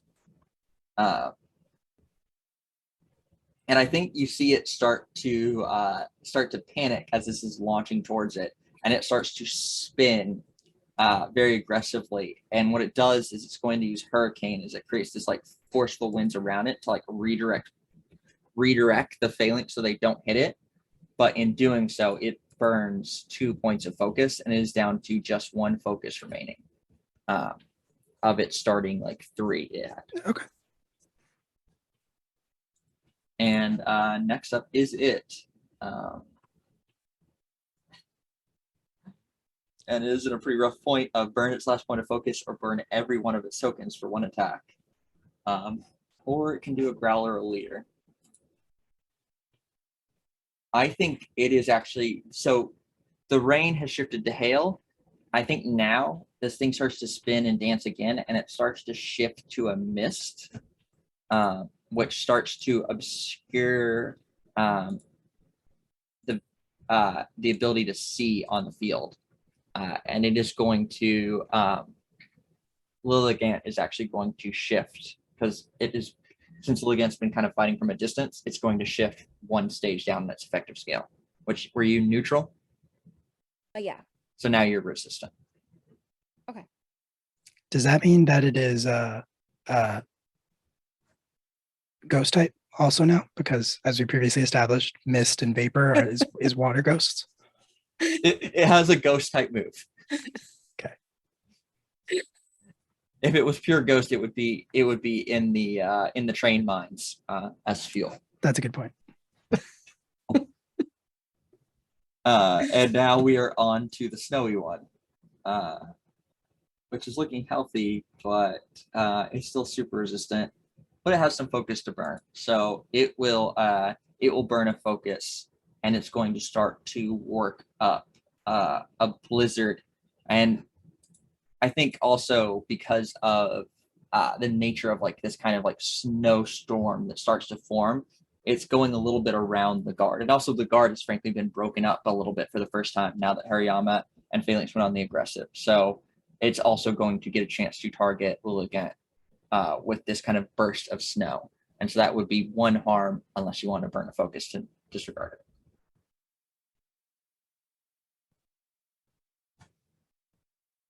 And then with that, we will be back at the top.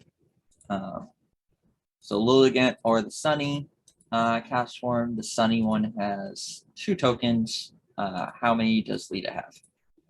1. So you get to go first. Lilligant is gonna move forward. And close some of that distance. Mhm. And then she is going to shake out those little leafy whips and go back to the water cast form and just watcha. So that will be 2 tokens because you're resistant. Wait, you only had 1. Oh yeah, I thought that would the resistant was because of the distance. No, it just has shifted your effective scale. Oh, So okay. you'd have to do something to shift yourself back up unless a particular spectator wants to weigh in and give you an advantage in this instance. Ooh. Oh, that would be nice. Because you only have the 1 token, right? Yeah, I only have the 1 token. Does Okay. Sean see anything? Oh, that is a good question. I'm trying to go through my mind to see what might be helpful in this exact moment. Might just be an exposed moment of the water one in particular. Yeah. I have a thought. I'll take it. Yeah. There was that in Donations the also give us tokens, guys. Just saying. that is Yes, true. that That too. is true. This is an intense battle, team. If In anyone case wants to help out. in case anyone is wondering, I don't have any tokens right now. So if you want to donate, that would be super cool. But anyway, I was thinking there was that little like light that was coming down from the ceiling, and onto the where the tablet was placed, and the grass power and move is sunny day. So you could maybe like widen that, or something could widen it, and then the sun could like hit the Pokemon and power it up. Yeah, that's a good idea. Okay, so then Lilligant's gonna do sunny day. She's gonna do like a nice little dance and call the sun and disperse all this mist and nonsense. And that is thinking with weather. Yay! All right, so you're going to shift your effective scale back up to neutral? Yeah. Okay. That's fine. So you shift up to neutral, and we will go to the fire Lilligant's type. gonna hold her position there. And the fire cast form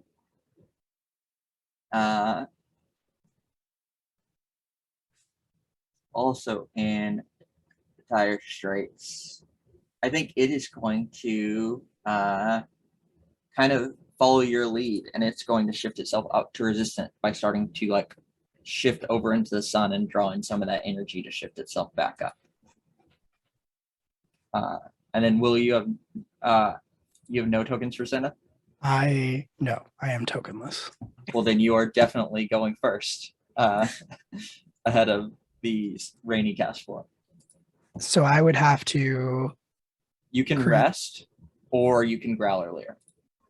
Oh, okay. All right. If you rest, you regain 1 token for each Pokemon. I'll say that we rest. But I think it's more of a regrouping thing, because the Phalanx, was thrown pretty far away, so it has to come back, and Hariyama's going to try to get back into position in like the defensive line. We Got a also, donation. yeah, we just received, thank you, Hex. We received a helpful donation, which means that everyone in the party now has one additional token. Amazing. Can Uh, you do any? Can you do anything with one token? you could, are you at effective or neutral? Believe I'm at effective for both still. So that means one of them could attack with that one token while the other rested to get you one more token.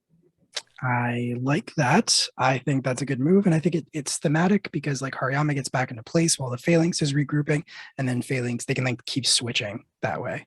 As long as I still have one token and I'm still effective. So Hariyama will get into place, and then I think I'm gonna have it use Force Palm to try to keep the water one at bay and hopefully just like take it out because I know it's very weak at this point. Yeah, so you shoot a force palm at it, and it is forced to use its last bit of focus as the water kind of consolidates in front of it and is able to block that bit of force. But you see, like immediately after doing that, like its swaying has slowed and is kind of like jerky as it seems very fatigued as it has dumped a lot of its energy into this. And it is going to, in an act of desperation, try and use the last bit of its tokens as well to form up that water and shoot a burst, a hydro pump blast back at Hariyama for 1 harm. Okay. All right. I don't have a choice but to take that. And then last we have the snowy one.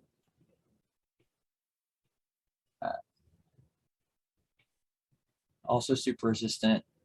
I think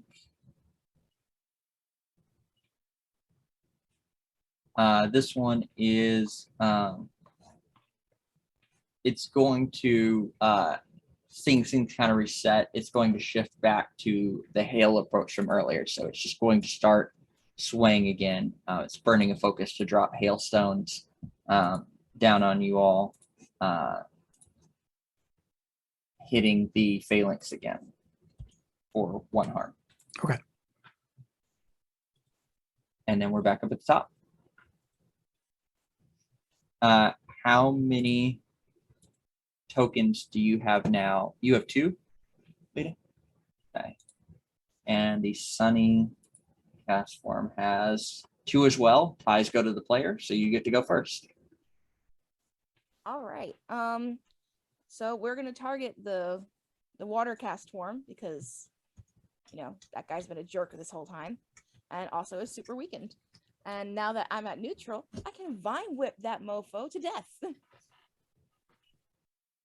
Perfect. So yeah, that is 1 harm heading its way.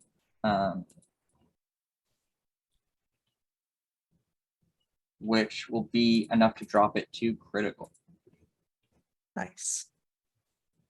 So 1 point of damage away from dropping. Awesome. And as before, Lilligant's gonna maintain her position in the front. Now she has the most health. Yes. And the Sunny cast form still he bumped himself up to resistant, which means he can use 2 tokens. And it is going to shoot a flamethrower back in the direction of Lilligant in response using its last 2 tokens. And that would be for 1 harm, unless you want to burn a focus. Yeah, I can burn a focus. Okay. And how do you shrug off this harm? Or has Lilligant avoid this harm?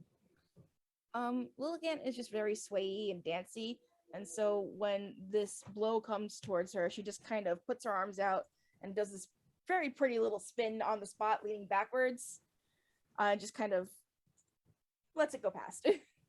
It's like the Olympic ribbon dancing, but with like the vine whips. Yeah, exactly. Perfect. And Will, how many do you have? For some tokens. One. Yeah, one. Okay. Did the rainy one jump all it had? It did. So it has 0. So it does get to go before you, but it doesn't have a lot of options left. And I think it's just swaying to I think it's actually kind of realizing it's not in a great place. So it is just starting up the rain again to hopefully give the snowy one something to work with. So it's going to shift its allies vector scale up, shifting the snowy one to resistant with a rain dance. And that is it for its turn. So now you can go for both Hariyama and Phalanx. Okay. I think they will switch this turn. So Hariyama's gonna rest, and now that Phalanx is back, Phalanx is gonna pick up the slack and do a close combat at the water one. And I think what happens is it kind of turns itself into a wheel, and then like flies at the cast form. And yeah, it just slams into it because this cast form has nothing left to pull out to block, and it just drops. And the trainer just calls it back, and now there's just the fire and the snowy one. Just, he says, as though we didn't use like all our resources on Yeah, just right. the water one. Just trading the same one token back and forth across my 2 Pokemon. And this is the climactic battle of Team Meteor. It's gotta be tough. Mhm. And after that, we are on to the snowy one, which is and to be fair, they've been depleting their resources like hell too this whole time. So they're not exactly any better off than y'all on that front. They just have health. But the snowy one is up to resistance, which means it can also use its last 2 tokens. And I think it's going to again just it shifts the water, the rain to hail. That starts to rain down again. And Will, which of your 2 is taking the hit for the team? If I get to pick Phalanx, because I don't think Hariyama can. Yeah, Hariyama can't take any more damage. So. Oh, and Phalanx can. Perfect. So yeah, then Phalanx can assemble above and block out the hail as it takes 1 more harm. And we're back around to the top. Does Sean have anything to add into this? So I think as Sean is watching all of this, again, he isn't going to act quite yet, but he is going to bring his Haunter out. So he doesn't send it to attack, but it does come out just kind of hovering at his shoulder. Perfect. Just looming. Just ready. Looming. Yep. Ready if things take a turn. Things are about to take a turn. In case you weren't sure. And next we're back up to the top. The fire type or the sunny cast form has no tokens. Lita, do you have any tokens? I have 1 token. Okay, so by default the sunny one will go first. It is just going to keep actually it's going to rest, so it's going to recover a token. It's still just spinning in the sunlight, kind of absorbing in energy, trying to build up its reserves again. And now it is your turn and Liligan's turn. Okay. I think that I am going to use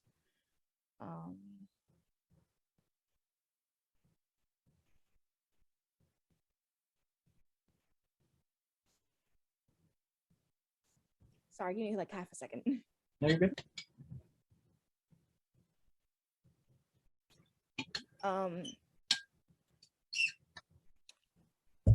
Lilligant is going to retreat back to her ally Pokemon and I want to try and increase their effectiveness in battle for the next time that they, go in. So she is going to develop. This is not a Pokemon move. I'm just making some stuff shit up. That's totally valid in this. She's gonna sort of make these little droplets appear on her leaves and then smear them on the two of them, and it's sort of like a aloe energy booster. I like that. That helps them get revved up for their next move. And then she's gonna take her position in the front again. And in this case, since you're not a boost type, it would boost up one of their effective scales. Yeah. So probably Hariyama was queued up to go next, I believe, in the rotation. Sure. So do you want to boost that one based on how Will's been rotating these? Yeah. So I think Hariyama gets the feeling that it doesn't understand, but it's the feeling of a plant getting sun energy, like photosynthesis, as just feels this burst of energy inside of it, and Hariyama will shift up from effective to super effective. Yeah. Very cool. And you are still at 1 token, right? Oh, it doesn't matter because the one who is in the mid round is fainted. So yeah, it is all yours. Okay, very cool. Awesome. All right. Yes, I have 1 token. And the fire one and the ice one are still both up, right? Yes, they are actually literally at the exact same pretty much stuff. So both are healthy still. Both are resistant in terms of their effectiveness. Both have 1 focus left to burn. The only difference is that the snowy one has one, or the snowy one has no tokens. The fire one has 1 token. Okay. We will go after the snowy one. If I'm super effective, I do more harm, right? Yes, for your 1 token, you do 3 harm unless it blocks it with a focus. Which it will, but that's fine. It will have to not faint, basically. We will do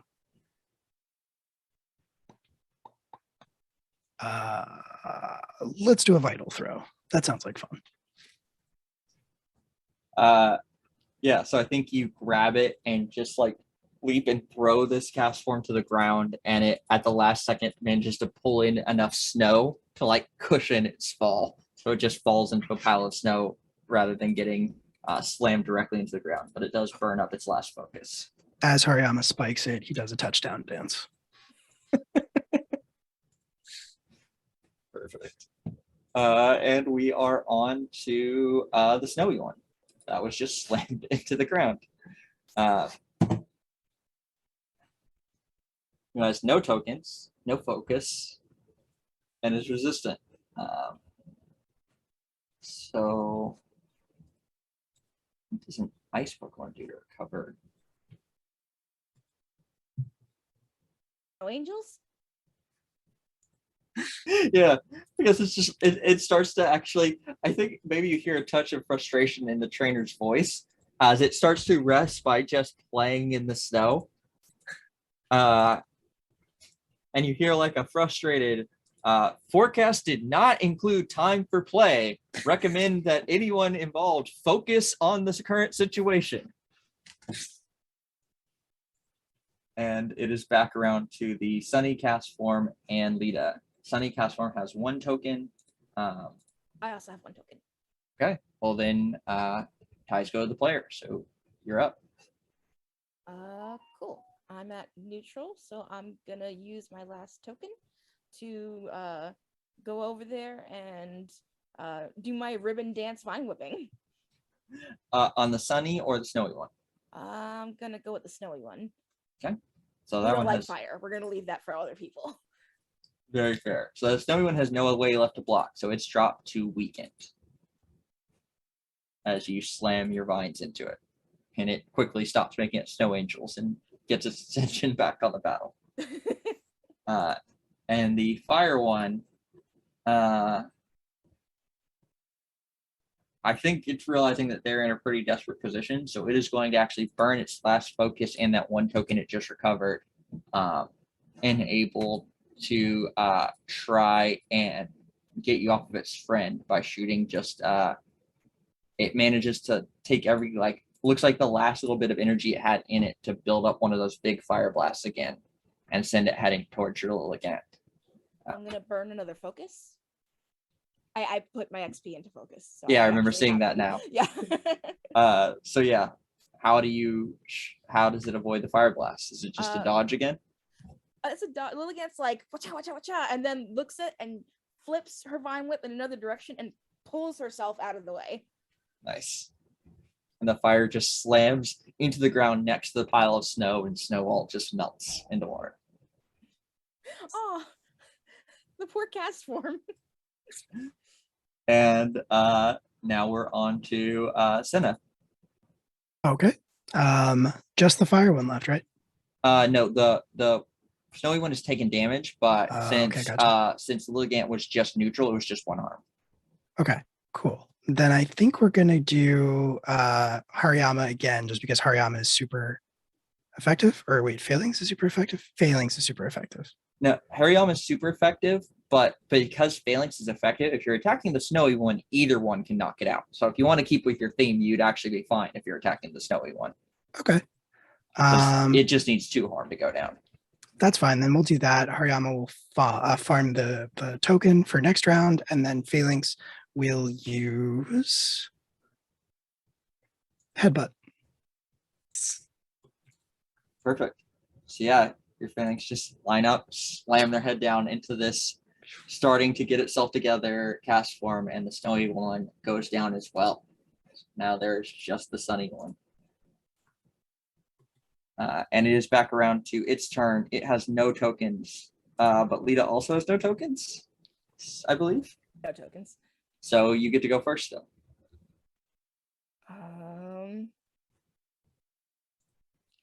I'm gonna rub the leafy hands together, make some more aloe energy juice, and then fling it at Senna's Pokemon. So now Phalanx is also super effective. The sunny one has 0 choices because it has yet again dumped through all its resources. So it's going to start spinning in the sun to try and get its energy back, but not going to be enough time because Senna has 1 token and 2 super effective Pokemon. So you can describe however this wraps up as you finish off the sunny cast form.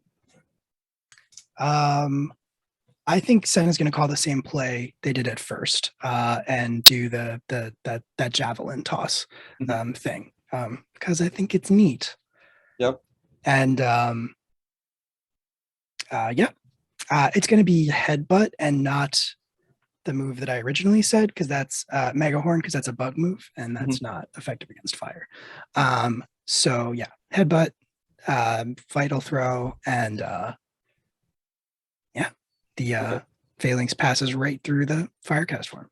Yep, slams into it. It falls down, and the last cast form is called back, and you just see kind of a shaky nervousness in the voice as you hear this just in, outcoming on the horizon, revenge headed this way soon, very soon, and they start running back down the tunnel unless any of you try and stop them.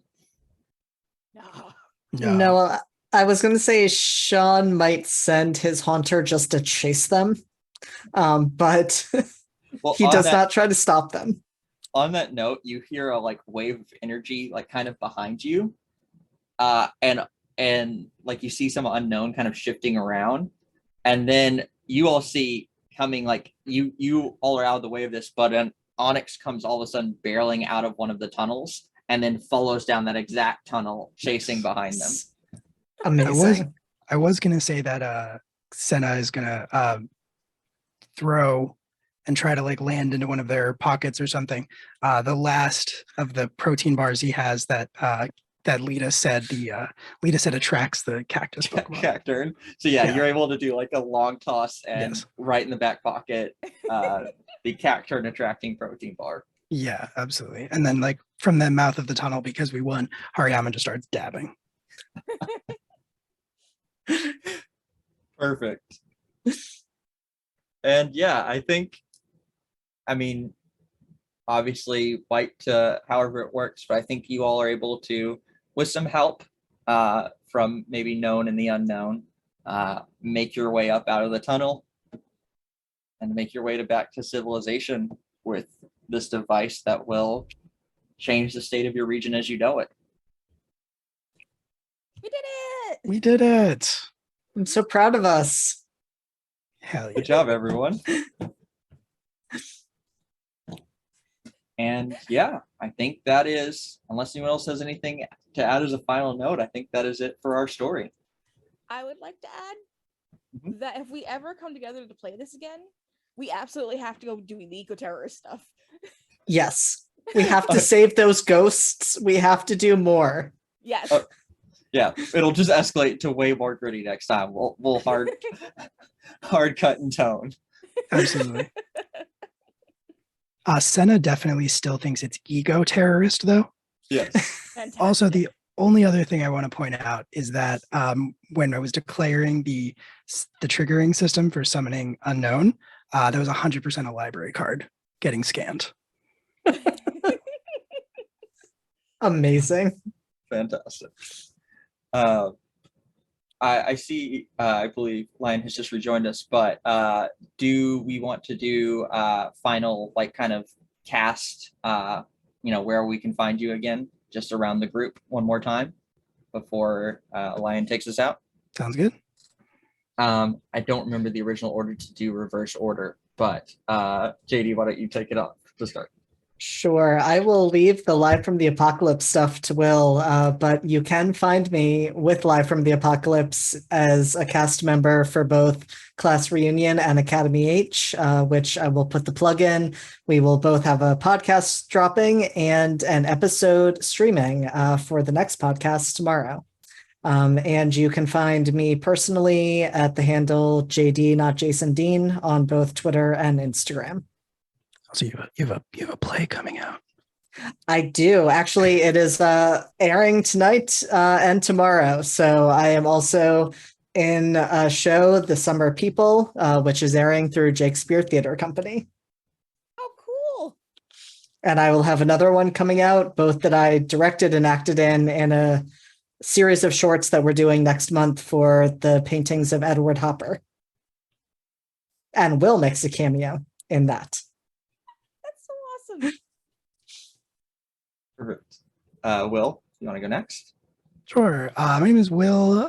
Pretty much everything I do, you can find under the umbrella of Live from the Apocalypse. So some of that includes we do a lot of streamed games. We have 5 ongoing streamed games that happen on an every other week basis. We have another one that's coming back in September because Della, who was in the mental health in TTRPG spaces, health in TTRPG spaces panel earlier, is no longer going to be on maternity leave and is going to be back to running Fury Brick Road. So we'll have 6 then. We have a podcast, Academy H, which is very good. You can find it on all of the podcast streaming platforms. Like JD said, there's a new episode coming out tomorrow, and we will be live recording 2 new episodes tomorrow at 6 p.m. Eastern over on twitch.tv/live from the apocalypse. So feel free to join us for that. We like having a live audience for that. And all of the unhinged things we say get cut out for the podcast. So that's the only place you can hear them. No, you get exclusive content. It's worth it. Yeah. I think that's most everything. Follow us on Twitter at Live from the APOC, at Live from the Apocalypse on Instagram and TikTok. Perfect. Lita? Oh.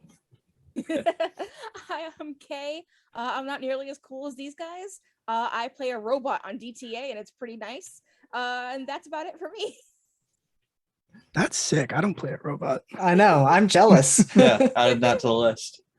And yeah, obviously, as I mentioned earlier, play with Live from Apocalypse. If you haven't gotten your fill of me and Will playing Pokemon, you can come see us do Missing Numbers every other Tuesday. It also has tinges of horror and anti-capitalist sentiment in that game as well, and also sports anime vibes. So there's some overlap. And it's a different system. So if you're trying to find Pokemon systems, that's 2 other ones. Yeah. And speaking of finding Pokemon systems, like I mentioned earlier, we have a game jam. So if you want to design your own Pokemon system, because that's what I did when I was fed up with the other ones that didn't do what I wanted them to do, you can join our game jam at itch.io/jam/TTRPG PokeJam. We help everyone through it, help you design it. So it's a great place to get started. My Twitter is Iron Echo Games. My itch is iron-echo-games.itch.io. So if you like the sound of this game and you want to read through the rules for yourself, it's free there. And then lastly, since everyone who's here has just sat through it, if the style of this game intrigued you and you want to do your own version of it, again, if you donate over 50, this is one of the options of a game I will personalize to your characters and we will do a longer form campaign of. The other option is Root, which is playing woodland creatures in the middle of a war and how your gang of vagabonds shift the fate of that war. So both are pretty cool and pretty fun. And that's it for me.